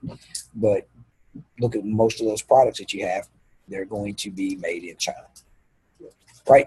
Companies are importing them and putting their name on them. We do that with cars. Chevrolet and stuff are doing that too. They're importing products now and putting their name on it because they're made elsewhere. Assembled in America, product made elsewhere. Right? So that's importing. Licensing. Right, you can sell license of your stuff. Right, I can sell you the ability to use my name and stuff. That's what other companies do. That's the opposite of like that importing thing almost. You can take my product and you can put your name on it. So, or in reverse, but that's really what that is. So people do that all the time. Again, China's doing a lot of that. Other people do that. Denali. Have the term Denali? Denali on like a car. Denali is a licensing name that you got to get. When we come up with these kind of things, even better example, the Pioneer Woman, Martha Stewart, Rachel Ray. You go in Walmart or Target and you see their picture on their pots and their pans. They have nothing to do with making that. Right. They might endorse it. They might set the standards for it, but they're licensing their name because it's Rachel Ray, or the new one from my family is, if it's Pioneer Woman on it, we got to have it. Right. So, yeah, so we're buying. Pioneer Woman? What is that? She's a cook on the show. Reed Drummond. Country woman? Is she? Accidental country woman. Moved to the country. Married a country boy in Oklahoma on the farm. And they killed me too. It's one of those shows. They're out there doing that farming. They film it. Man, they own so much ranches. Yeah. They were rich before she did this show. Like, them kids ain't really pushing them cattle. Them kids are loaded. That house she's picturing it, that's just their ranch house that she cooks in. That's not their real house. They have a house they live in. But anyway, it licensing. She does a very good cooking show, apparently. My family, my wife and daughter really like it, my mother-in-law. So we buy a lot of it. I ain't never heard of it. Yeah. That's why they have. They go on the cooking channel? Yeah, cooking. Yeah. You did work on the time you did. You got to tell me what channel come on. The cooking channel, Home and Cooking Garden, channel. they have those. You have the home garden stuff. If I can find it, go surf it. But Pioneer Woman, redheaded lady that that's pretty good recipes, I guess. My wife cooks stuff. She's like, I got some Pioneer. Easy stuff to do. Yeah, she's not like a chef. She just Throw stuff together. Yeah. But anyway, that would be licensing. And then franchising. We're all familiar with franchising, right? Yes. So McDonald's is a franchise, right? Big, huge franchise. Dave and Buster's. Yeah. Chili's. It's actually a franchise. So I said, hey, when I retire, Mom Mel needs a Chili's. They You didn't, know what? huh? You get a chili? No, I said Mom Mel needs one. I was going to do it. I was going to franchise that, right? Didn't know they were franchised. Found out it wasn't. So I said, awesome, I'm going to buy into that. So I'm gonna put because I know it'll make money. Man, we don't have enough place to eat. We got 4 Mexican restaurants, right? We do. And they're all the same. No matter which one I go to, Mr. Pancho's. It doesn't matter. Me burrito, whatever. Las Palmas. They're all the same. They're good. I like them. But I can only eat so much. I swear to y'all, before, like I went to Virginia. I was like 18 and 19, and I went to Dave and Buster down there, and I was like, dang, we need one of these in Arkansas. I was like probably 22, 23. And I was trying, and I researched them, and that's how I know they're franchise. But I really wanted to buy into their franchise, man. And that was my plan. I was gonna buy them, try to buy their franchise. Man, it's too much money. Like that. Like it was like I think at the time back then it was like $250,000 or something like that to buy in, and then you have to open up 5 of them within 10 years. Mm-hmm. I wanted to do that so bad. Now they got one. I'm mad. Yeah, I know. And I ain't been to it yet because it's too new because it's so crowded. It's so packed all the time, every day. I live right there. Franchising. I did research on veteran franchising. There's so many restaurants that give veterans 50% off. Yes. And I'm like, we're going to do a tropical smoothie in Pittsburgh around the colleges, but there's not one there. And I'm like, oh my God. It was 50,000 before veterans is 25. Oh, that's good. What? That's a steal. It is. Still got to buy everything else on top of that. But I mean, still to buy into it, 25, yep. 50,000. Those like the sandwich shops and stuff, they have a pretty low one, and they do give veterans a good deal and stuff because they know our success rate they think it's going to be pretty high for those type of businesses, and it is because they don't want any of theirs to fail because they have a brand that they're franchising out there. But Chili's, I looked into it and I thought, well, my man needs one. And I'm not just a huge Chili's fan, but it's a good restaurant other than just where we're eating at, right? Fast food. Yeah, the only sit down really you're going to get. We got a couple little ones there, but I mean, you want some variety. Well, without getting into their fee or anything, first thing when I did my research was you need $1 million on hand. Mm-hmm. Period. I mean, that's not their fee or anything else. Before you can be considered, I got to have $1 million in the bank, not borrowed. Right. I can go to the bank and try to get money, and they don't really want to loan money on those things to an extent for restaurants because the failure rate's high. They don't get their money back. Right. And it's hard to sell the property afterwards to make money. But anyway, yeah. So we now understand because I was like, well, because I thought, well, if I didn't do it, somebody else. It's got to be a reason why somebody does. Because you know you can make money there. Chili's usually make money, but Chili's are I'm sure they're all the same, roughly. That's why they keep their success rate so high. Is they want people already having this there, so that when you have that bad time, you can be able to bail yourself out and fail. That's what it boils down to. Because it takes a lot of money to run one. Apparently, I don't know. But like a smoothie or a sandwich shop actually is a lot lower overhead. We only got 4 or 5 people working at any given time. The building's a whole lot smaller. All the decor don't have to be in that. My friend, I just found out today because we work at home a lot with one of the guys I work with. He told me that he opened up a restaurant in Arkadelphia, just like, I guess they've been open for 3 months. It's kind of like the Hibachi Grill. Mm-hmm. Him and his wife and this other guy that they partnered with.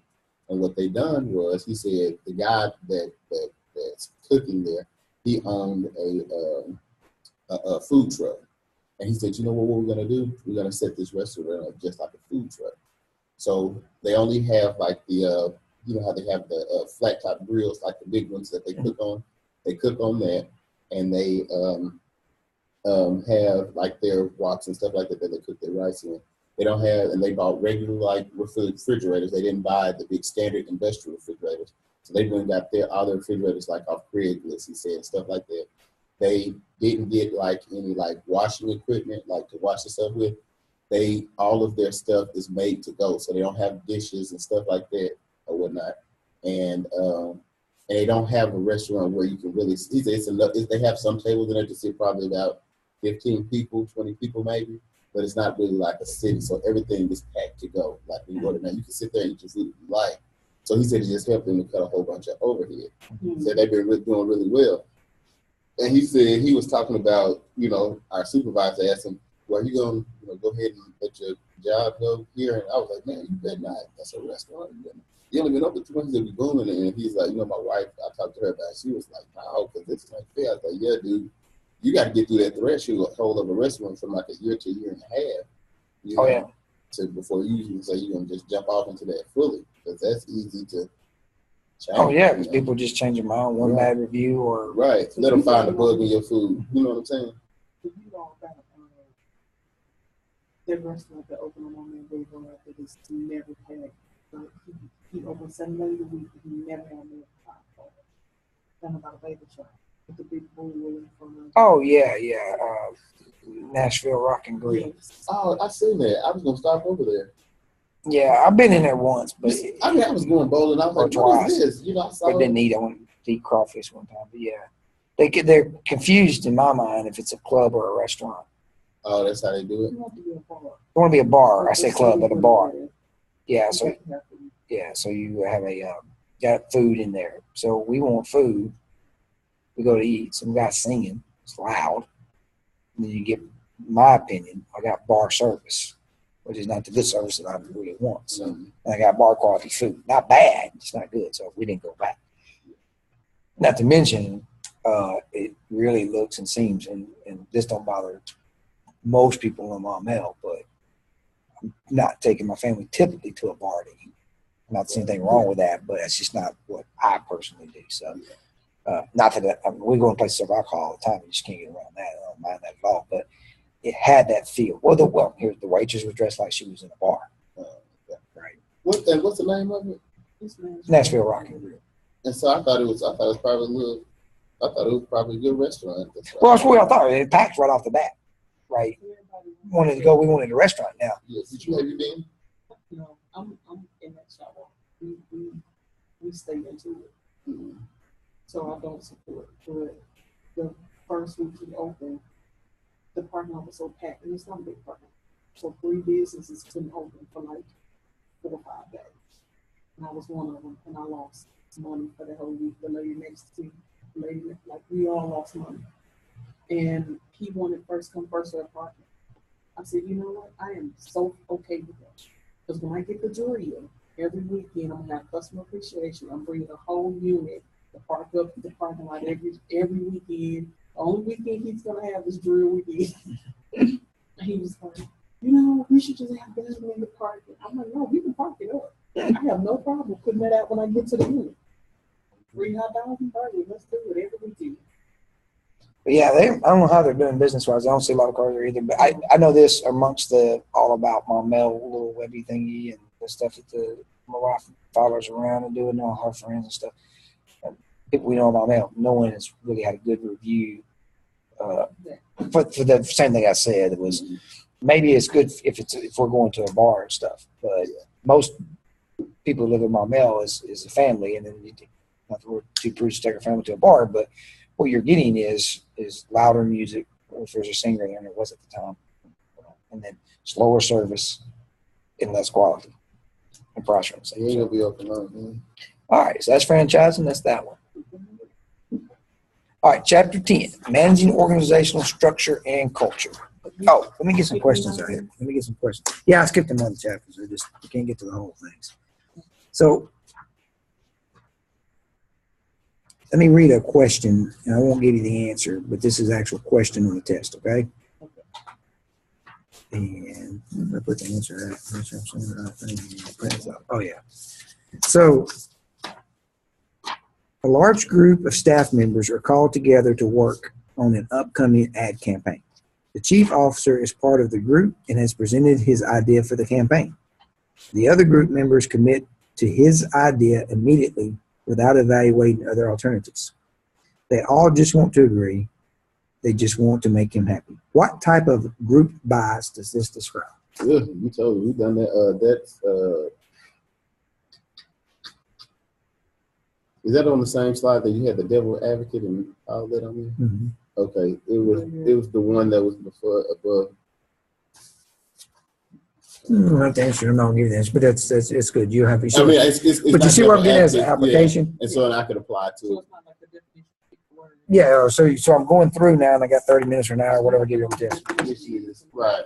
Right. So now we're applying it, and then you got to make, and then the other ones kind of do that too. What you're going to get into is you're going to say something It's going to give you a situation and what does that describe. So, Yeah. so it's so much easier if you've read this, right? Mhm. So now that you've read it, you can go back and you'll pick it out very quickly. So go to chapter 7. I tested these on my wife. She answered them very quickly because I gave her the page number. I gave her the situation. It took her just a second to figure it out. Let me get to the. That's what it was. Groupthink. There you go. So yeah. So if we're looking for just keywords and definitions, because this is application based, it's going to be tough on the test. Now you're running through and they have to read a bunch of stuff. If you read the whole thing and you go, oh yeah, I read it. You might not know the exact term. But you know. Right. So, and that's really what I'm getting at too, is so that you understand, kind of like you said in your business, you've done this, but now I'm formalizing it and I can put it together. It's really the whole crux of what we're getting at for the class, is to understand these principles in a way that you may apply them. You might not ever get asked again exactly what that word means. You might, and it's good to know. So, but in that, on that, I wouldn't just put groupthink though. Yeah, that's all you put. Just, okay. I didn't know if you want us to. Mm-hmm. Nope. Okay. Nope. Because the way it's going to work on the test, this is where it gets confusing. So you might say put groupthink and then you misspell it on accident. You typo that, right? And you leave a letter out. It's going to count it wrong because the way the test logic in web study is, do not freak out. Do not worry. You can email, let me know, but I review every test, every question. It tells me how many missed each one, so if I did a good job of teaching it. But I review every one of those, and I look at your answer, and when I see that all you did was misspelled it, I'm going to fix it. Take me a day or two. And I don't mind you emailing me at all. If you don't just assume, go ahead and email me if you see it and you want to, just in case I miss it, right? Don't get yourself out of 8 points because I think I'm going to do my job. You can go ahead and email me and say, I think I got it right. I might have misspelled it. But if you don't, I'm checking anyway, or chances are I'm probably going to fix it before you read it. But, that's how but everybody takes tests, seems like a different time. So I won't get to everybody at the same time on test to review all the questions. But I review every one of them. So anyway, that makes sense what application-based versus knowledge-based is. So we're amping up the next 3 tests for that. So it's important that we read the chapters before going into it. Otherwise, you'll just have a harder time. Okay. Then you'll catch a bunch of stuff in there that hopefully resonates from what we talked about in the lecture that we didn't get to talk about. Because as you see, I skimmed these, right, chapters and hit what I personally feel is important. There's plenty of other things that's important in there, but there's some key things we'll get out there. So next we're going to move on to managing organizational structure and culture. All right, there's grouping. So we break everything into groups typically, right? We have groups. If you have enough, you'll break it into a group. So a functional group is all departments that are required to make produce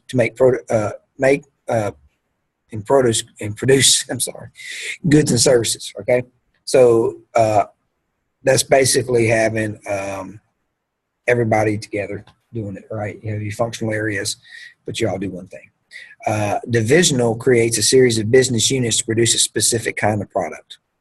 Does that make sense? So you have product structure, and you can break that down to, you can do it by product, right?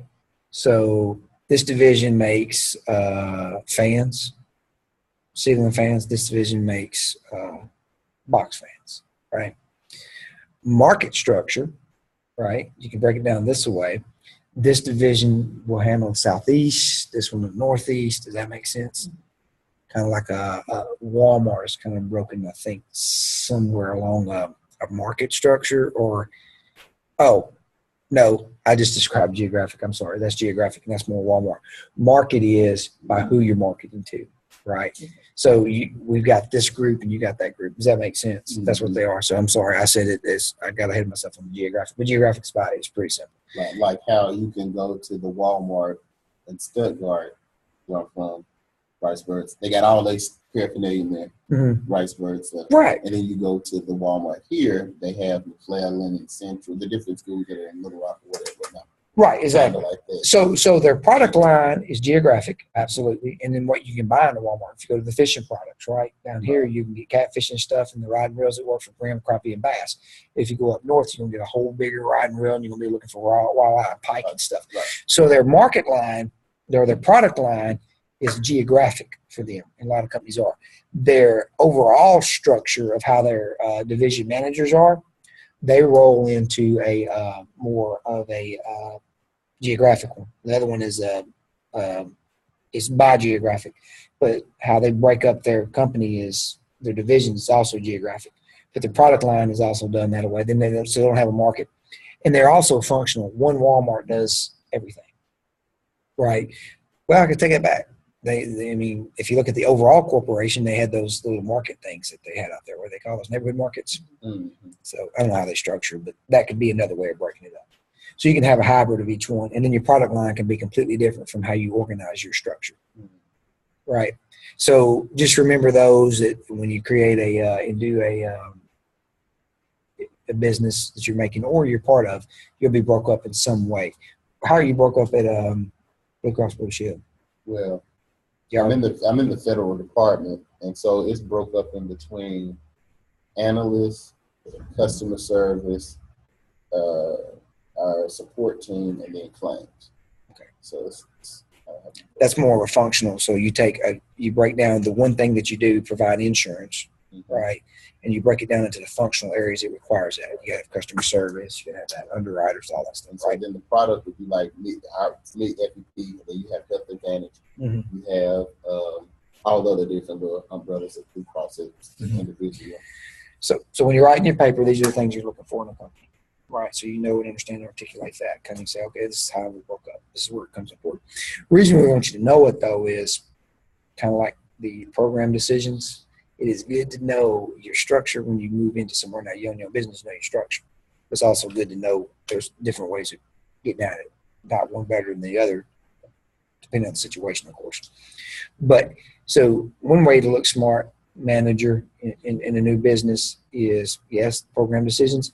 Also figure out your organization and how it's done. Again, they might not tell you we have a product structure, but they'll tell you this is based off of, we sell golf balls, they sell golf clubs. This division, you're in the golf ball section. But understand your left, right, who they are, below you, above you. Understand those things. It will help you tremendously, especially new in an organization, and make you look really smart right off the bat, because you are getting smart on those things. You'll see where things relate to each other while they're doing that. You know, sometimes, oh man, I see why they do that now, and you're like a year into it. Man, don't wait the year for the light bulb to come on. Be proactive and look for these things in any organization that you're new to, or one you're in now, and kind of figure out how you're broken up and everything. All right, coordinating functions and divisions and considerations. So when you want to coordinate a function through your divisions, here's some considerations you need to have. Sorry. Think about authority. What authority do I have? What authority do the people under me have? How much I give them? How much people above me give me? How much authority do they have? So you ever heard the term straw boss? A lot of times we have a straw boss.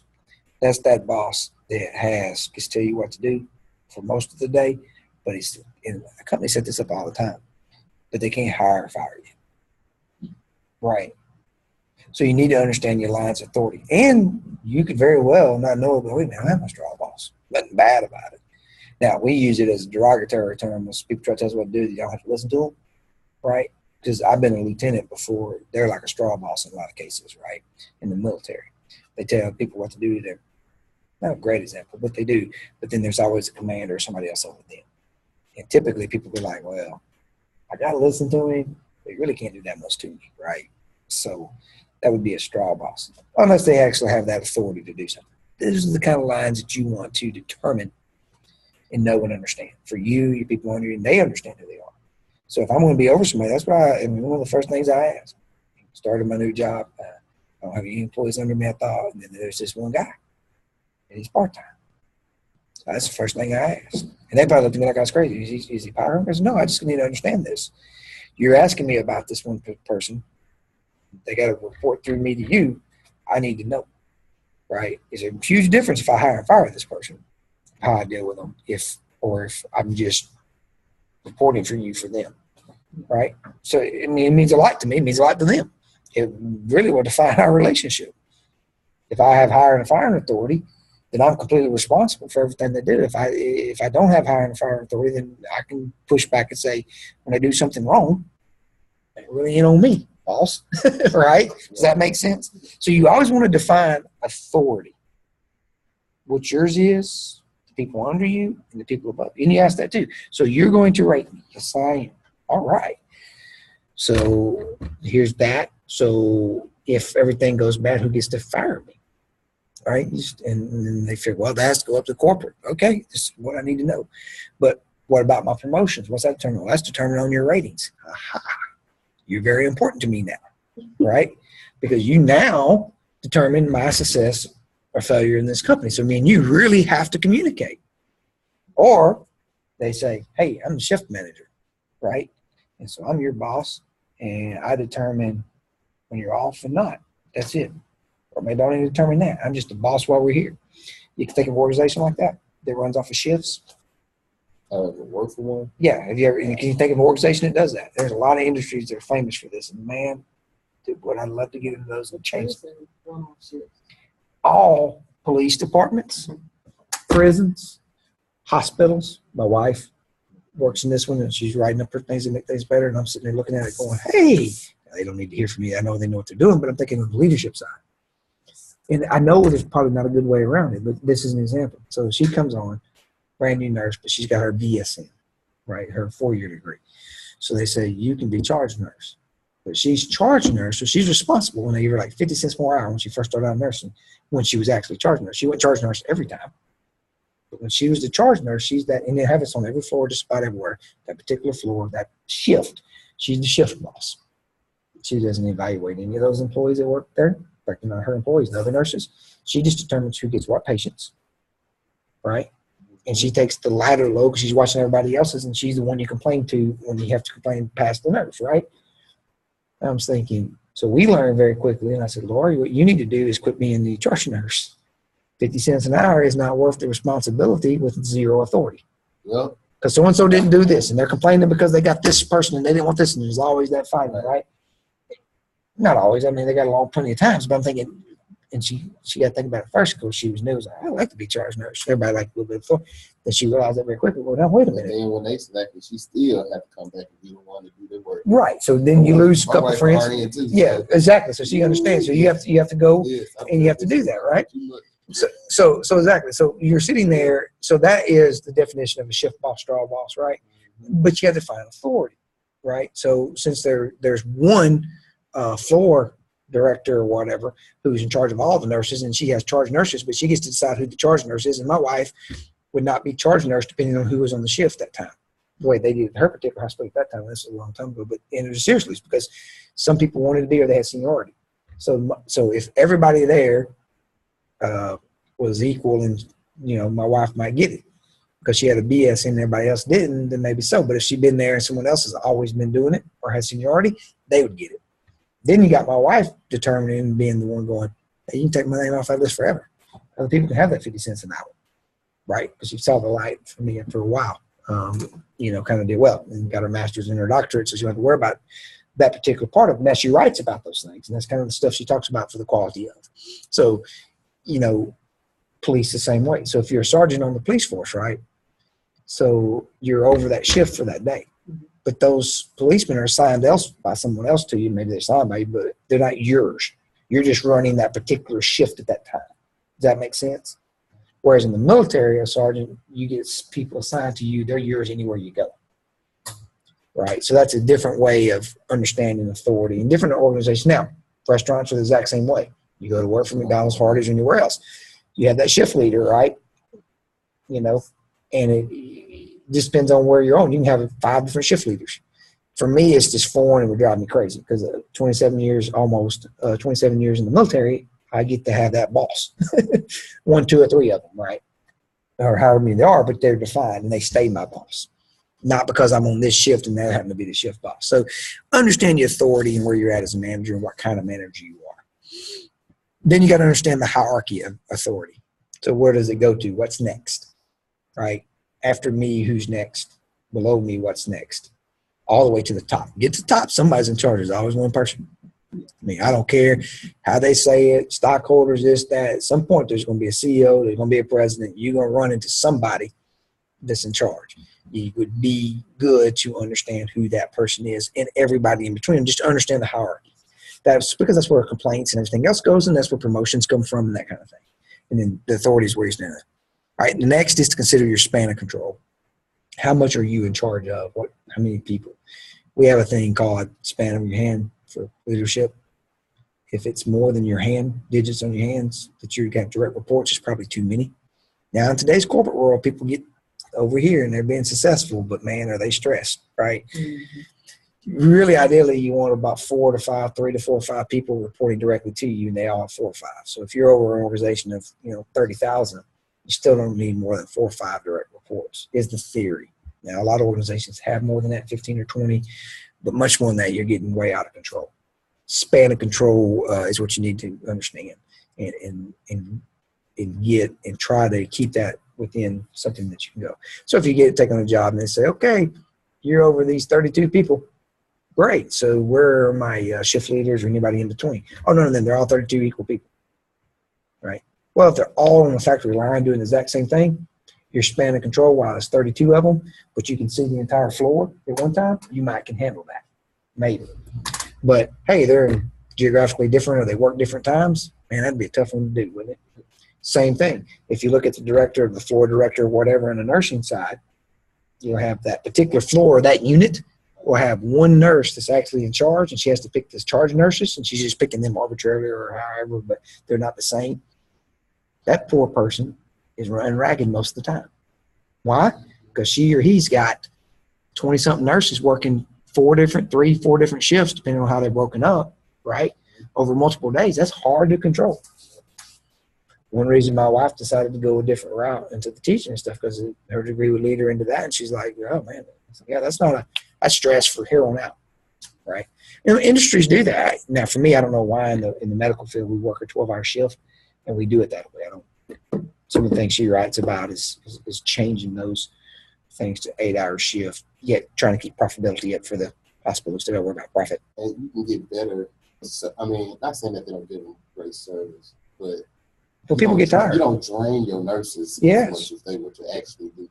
Oh, it's hard work. Yeah, it drains them. It is, man. And I would hate to be the recipient of them on the 11th or 12th hour. Right? They still care. They still have, man, your mistakes do multiply. Not because they don't care. It's just that's what happens. And then the same thing with the way they structure themselves, right, is that you have one for that entire unit that's in charge because they don't like a lot of extra pay for a lot of other people that it boils down to from the corporate level. But now you got one nurse trying to run 4 different shifts of 30 different nurses with 1 or 2 assistants only with no real authority. It makes it tough. We happen to know the nursing world. There's plenty of industries that do that. But that's the things you need to know and consider as you're going that. So when you're looking at your company through your paper, kind of look at those things. What is my span of control? How many people does your boss have directly reporting to them and that kind of, think of those terms. And if it's like more than that, you can write about it. And not saying that there's not anomalies out there or people that could do it or that it doesn't work. It's just considering it. In the ideal world, I would think you would keep it lower. Line managers, I mentioned them. Who's on the line with you, right, over the line? That's your first line leader. And then a staff manager, right? I spent most of my time as a staff person. I've had direct leads and stuff and people I've been over, but really I'm a staffer, right? So I take stuff and handle stuff, right, for the organization, pieces of it, right? I'm a staff manager in a lot of cases for my job that I do. And most people fall into that. Here's the key to staffing. So wrote a lot, studied a lot about being a staff officer in the military. So you got a particular thing that you need to get done, right? The organization does. You're not the only one responsible for that. There's a whole team. Your job as a staff person is to ensure continuity and communication between everybody. So that's why I spend a lot of time talking to people prior to ever going to a meeting. You ever been to a meeting and you get to that meeting and they discuss something big and it's the first time it's ever been discussed? So everybody's like, what? And you have to talk about it for a while. Why didn't I know about this? And you get over that, the hurt feelings. And then, because, well, I'm telling you now, right? And then they have to be their own devil's advocate. You got to get through all of that. So here's a staff manager. You got one person that's always a devil's advocate. I'm going to seek them out before that meeting, right? This is just a technique. I go to them and I shoot them the plan. Then we're going to, hey, this meeting's what we're going to discuss. X, Y, and Z. And they go. They give them the devil's advocate. Got it. I try to fix it right there where they don't say nothing in the meeting. If they do, I know what they're going to say, right? So I'll be ready to answer that, right? So that's what you do as staff officer. Then I go to the person that's going to be for it and make sure that they're still on side for it, the people that's going to be against it, the people that will probably know nothing about it. Do you understand this is what we're going to talk about in the meeting? I'll say it that way. I just say, do you realize this is what we're going to do? oh, really? And they appreciate those things. That's what a staff manager does, right? It's coordinating prior to a meeting. That's not a book thing. That's a Stephen thing. You set yourself up for the okay, not the okie dokie, but the okay. The okay. Well, yeah, and really what I'm trying to do is to help the plan move forward. And where you make a mistake as staff officer is when you start doing that for your own benefit or it only helps you. So you always got to be very careful to check yourself. So you take the mission of what it is you want to accomplish. The boss wants something done. We're going to have a meeting on that. We'll have to come to some kind of agreement, and some people are going to have to do things, right? These unprogrammed decisions are going to have to be made at this point.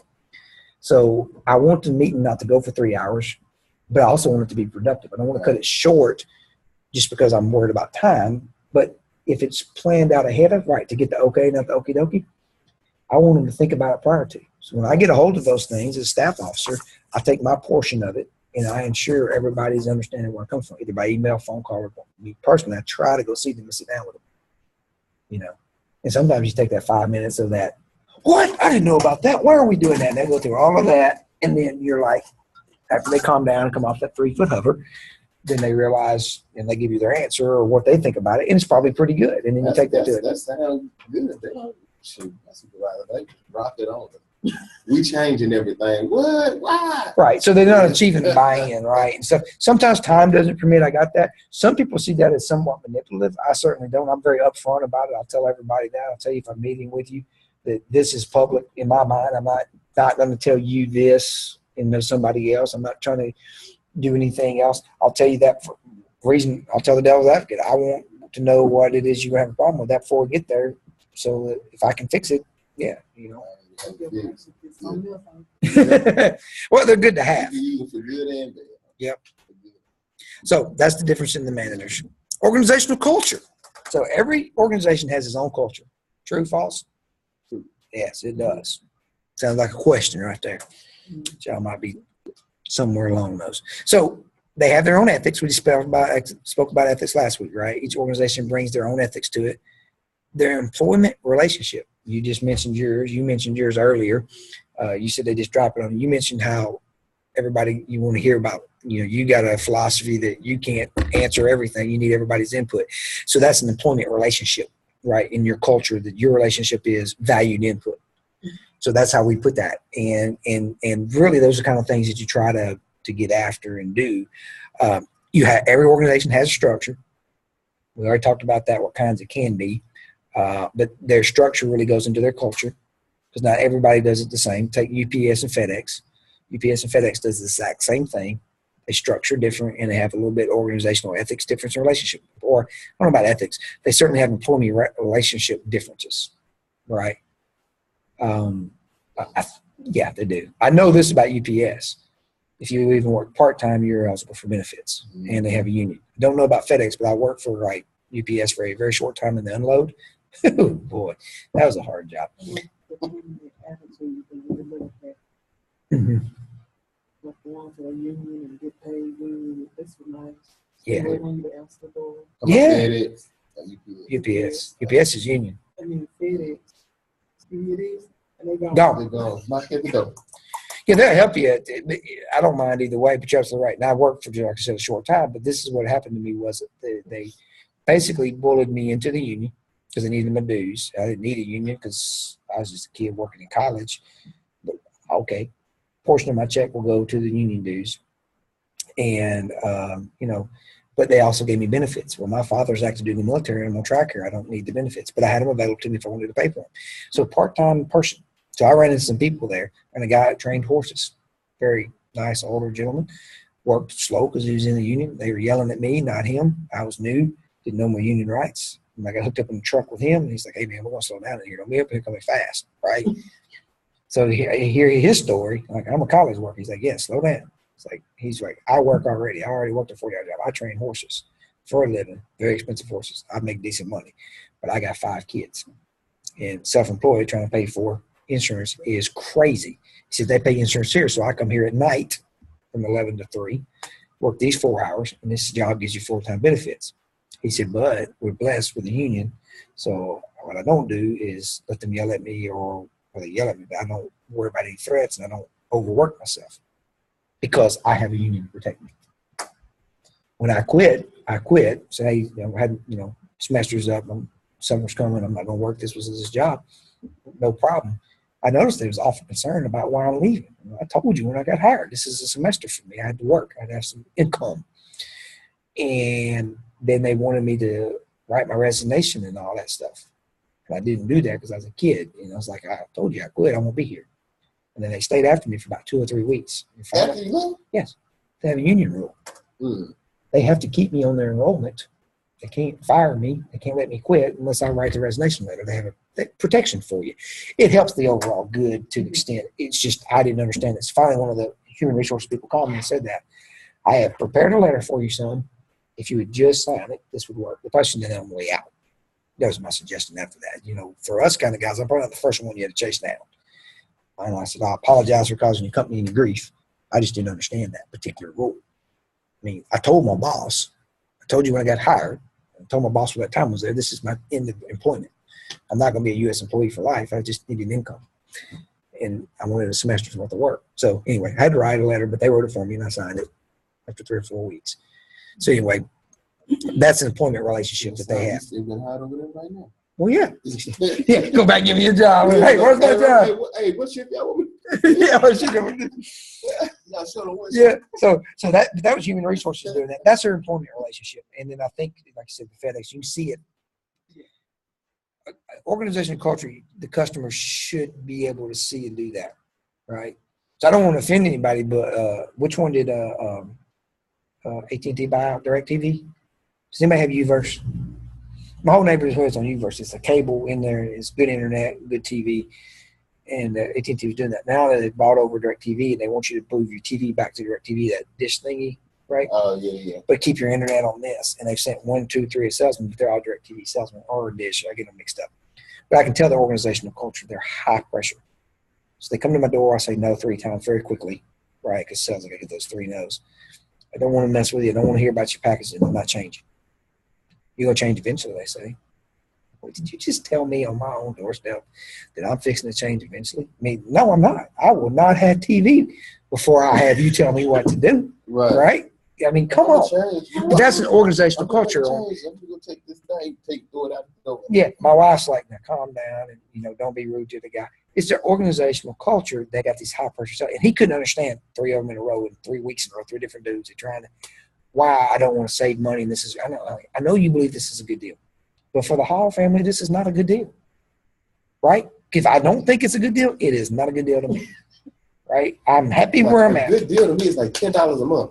Yeah, exactly. Then lean back and look at them. No, I'll say this.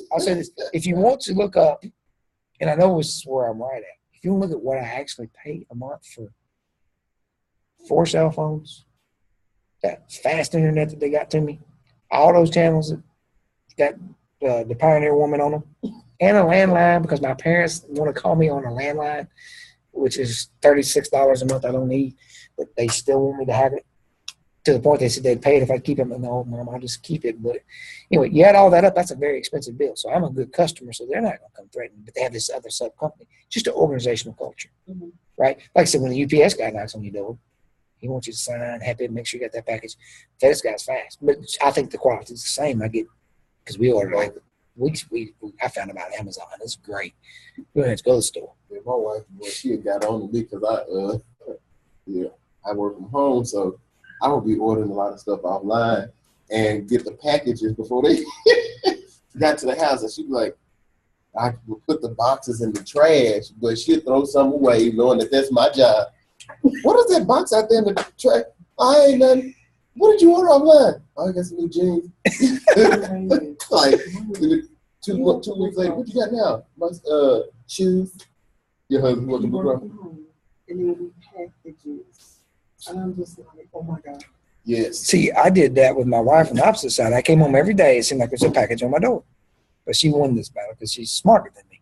She showed me some things, and ordered me some stuff. And it was pretty neat, right? Like, I didn't bring it in my leather bag, my little man purse that I got. We call them my deacon bags. I got that for church to keep all my work stuff separate from my church stuff. Your merch. Right, my merch, my man. But you look at them like if you go to the outlet mall and look at this very leather bag, it's like $300. She got this thing like for like $80. She sounded Right. like my wife. So I was like, oh, this is cool. So then I got to looking on there. So I found me a lot of cool things. So anyway, that's organizational culture, people coming and so we use FedEx. Like it's the first person said that way, but you're right. How they do business of knocking on your door and then leaving. Yeah. No, they probably do. Oh, I was home the other day. I went home to do something during work or something. Yeah, and I mean, so I'm there ready. I think I'm grabbing a bite to eat or something. I forgot my lunch. I don't know, but I'm there. It's like 11:30, 12 o'clock. Ding dong. You know, I mean, that big of a house. I'm like right at the door. I get to the door, open it up, and that van's gone. And there's a package landing. Man, that guy's fast. UPS guy, he knows my dog's name, you know. He's sitting there petting the dog, and I'm signing. So organizational culture, everyone has it. Yours has it, even if it's small and you own it, to the huge one that you have, how you deal with folks. I think Blue Cross, because this is like all I've ever heard. I don't know. But great place to work for. They take care of their employees, and they provide a very good service to their customers. This is what I hear. That's their culture that they try to portray. I think they do a good job because I don't have Blue Cross Blue Shield because I'm a military guy with track care, so don't have it. But everything I've heard about that, to the point that if I didn't have another job, I was like, I would like to work for Blue Cross Blue Shield because I hear good things about it. He did. He quit because whenever we want to go on vacation, I'm like, just tell me when you can take off. I'm ready. Right. Like, So that's one of the things. And he like, if you want to take off 5 days, you can go for a week. You can have 3. Mm-hmm. I'm like, oh. So now he went and got his real estate license. So now he controls his time. And now if you want to leave for 2 weeks, we leave for 2 weeks. So I'm like, yeah, this better. Yeah. I mean, it's like, and so I don't know what department was he working in. He was customer service, but he answered like when doctor offices call, not like when I call. Yeah, right. Inside. So that's different from us. See, like we're so small. It's only like in my department, it's only like 14 of us for our customer service. So we answer the call for doctors and our members as well. But the only thing, like we allow 2 people off at a time. You know, you can take a whole 10 weeks if you want to, if you got the hours to do it. So, and we're a little bit different from some of the other branches. The other branches, man, they be on you like, I'm talking about on you like, if you're going to take a bathroom break, they down and down. Yeah, you still in the bathroom? Come on now, you only got like 13 minutes. You got to, clock back in for the last 2 minutes. Yeah, they like serious like that. But they take care of you though, as far as your benefits, as far as the perks for the company, different things that, they pay very competitively across the board to other, insurance companies. I'm talking about like nationwide, here in Arkansas. So, I mean, it's not that bad, but, you always can do better and want more too. So, oh yeah, I'm just saying. So, but yeah, yes, they have a company to work. I would never say anything bad about them. They certainly have a better reputation to work for than say Walmart. Yeah, even in the management side. Some of the other insurance companies around here too, though. Yeah, exactly. So I hear different things. So everybody does, but that's a culture that's portrayed out there. So the structure added to it, and then the characteristics of organizational members, right? So a lot of times, that you tend to have a characteristic that they look for to go hire. If you go to, I believe it's AutoZone. AutoZone hires almost exclusively into the new management side, veterans. They're huge into that. So there's some characteristics that they're looking for, right? Because they run their store and they set that up much like in that same fashion that we're organized in the military. They see themselves wearing a uniform, even though it's not a uniform like we wear, but yeah, it's a pair of pants and shirt with the name tag on it, though, that they want you to wear it all look alike, that kind of thing. Shift broken down. And the reason was because I was recruiting for a while. And I went on the recruiting circuit and had AutoZone recruiters all around recruiting people. And they were like, hey, when you get out, man, we got a job for you, And they told me about that. This is exactly what we're looking for. I'm like, well, good. I don't know anything about auto parts. Like, don't matter. We'll teach you. Their characteristics are this. You can learn this stuff, right? So, where some stores you go to, the person in there, they wouldn't dare hire me into an auto parts store. Their type of store is like a Crow Burlingame or something. Their people are like the freaking frack of auto parts. They know everything about a car. So you go get them and you'll get an answer. Like Napa, right? So I know a little bit, but I mean, I'm thinking I'm not that guy. I need to go to that guy. So that's the characteristics that you have. All right. What's your questions? Can I take the test home and practice? No. That's a question. That's a good one. But the answer is no. No, I'm teasing. So, give you one more so you can understand where we're getting at. When completing a SWOT analysis for your company, the following variables have been identified. Which part of the SWOT analysis do these variables match? Your company is a new company and has grown tremendously without a strategic plan set for the future. There's also some conflict and politics circulating among employees. A human resource department does not exist at this time.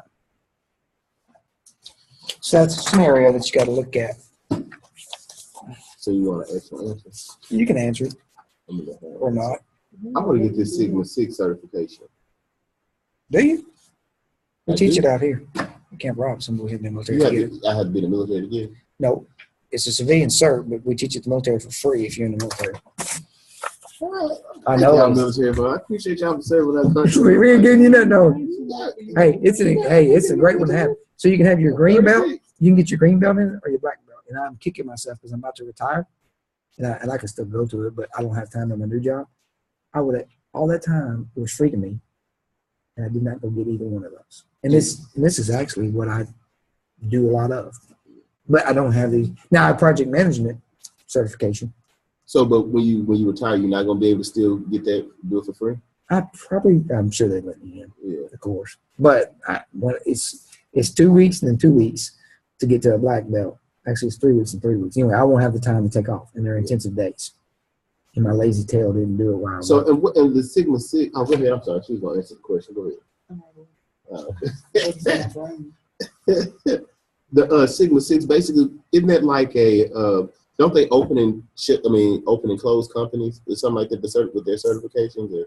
Good. So what they do is they look at your processes that the company has, and then you improve the process. Okay. Not the product, but the process. Does that make sense? So yeah. How you handle customers, they would come in and look at this, and they put a formula to everything, and they look at it. I say a formula, but they would look at it and they have a way of doing that, right? Right.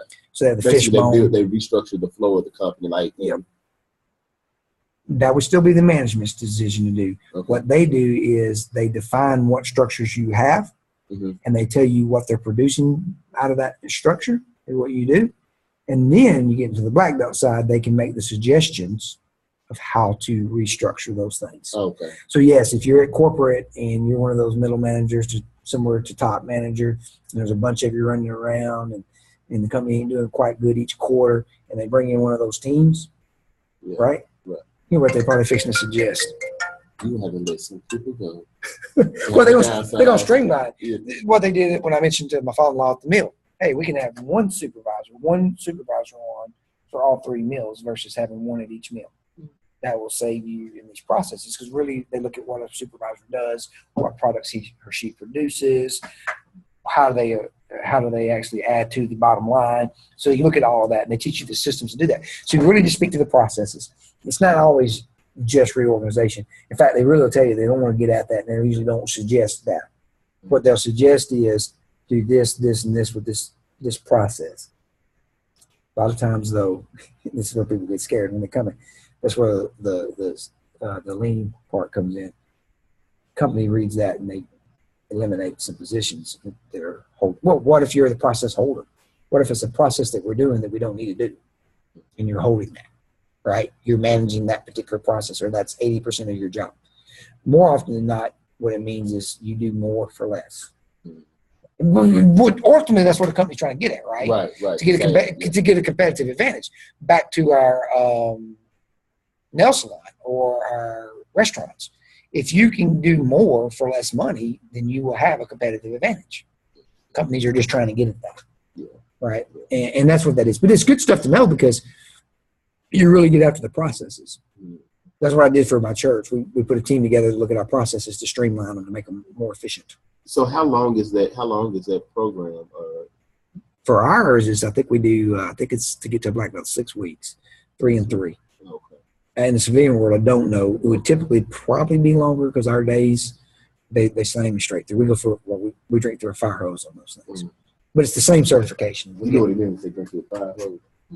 Oh, okay. I thought that's military stuff. It kind of is, but you know how we cram it in. Right. Right. I know what you mean. Like we're doing right now with these. Yeah, this is drinking through for fire. It's 5 weeks of a semester here. So, all right. So y'all understand the type of questions we're asking? Did y'all get to the answer on that one?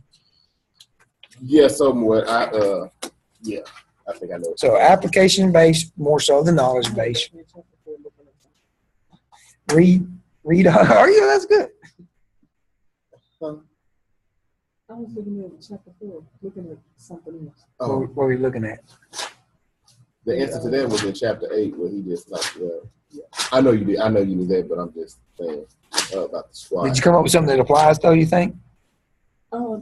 Actually, no, I was just, I'm in the process of writing a business plan for another business plan that I should have watched 2 years ago, but I'm getting ready. So a lot of the information is good for me to go forward. Mm-hmm. And but I will tell you, one of the things I put on my desk is that of course they see me as the boss. Mm-hmm. But I had to put on my desk, and I framed it, and I put, I am not the boss. Commissioners. Exactly. When they come in and I just point at it. Mm-hmm. Nope, don't ask me. Ask this. Are you fulfilling what this mission is? I love that when I say it all. I say it all the time. The new organization that I'm going to, CBC.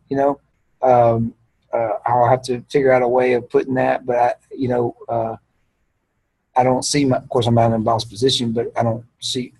I respect authority, and I don't want to take that wrong. Like, I'm not your boss, but what drives me is the overall mission, which theirs is, to provide a Christ-centered education environment for that education. So I'm like, hey, that's my boss. That's what I actually try to do. So yeah, that's a good one to put. So are you still in the Guard active?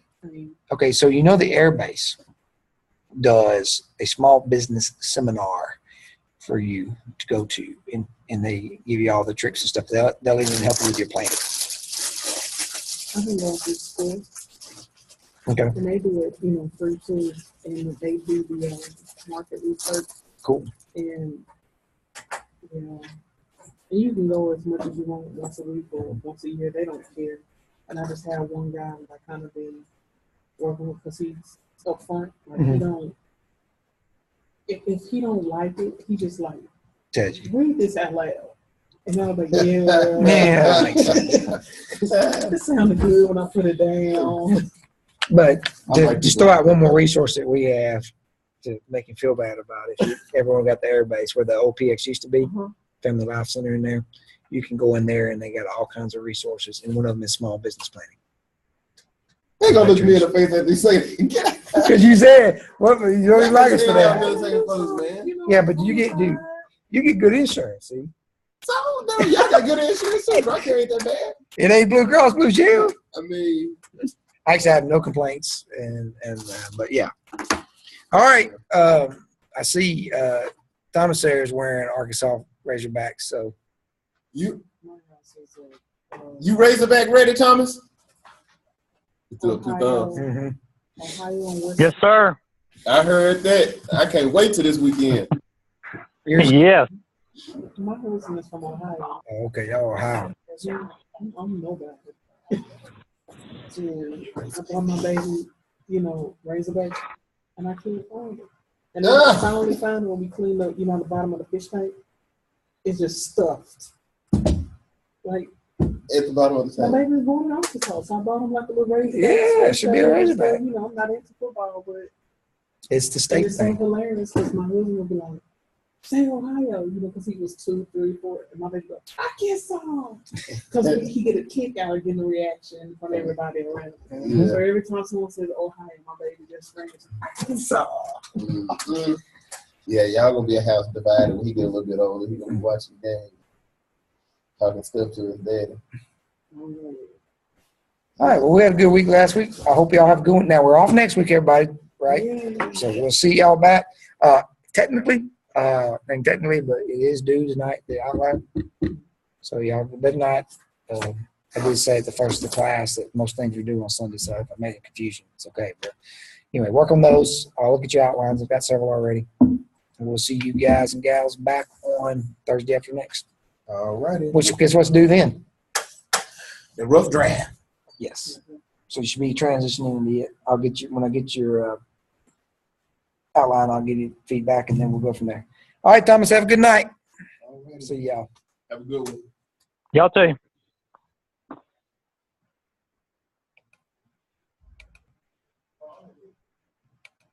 I switched my schedule to it and jumped in your leadership class in the 4 o'clock. Oh, did you? Awesome. Good deal.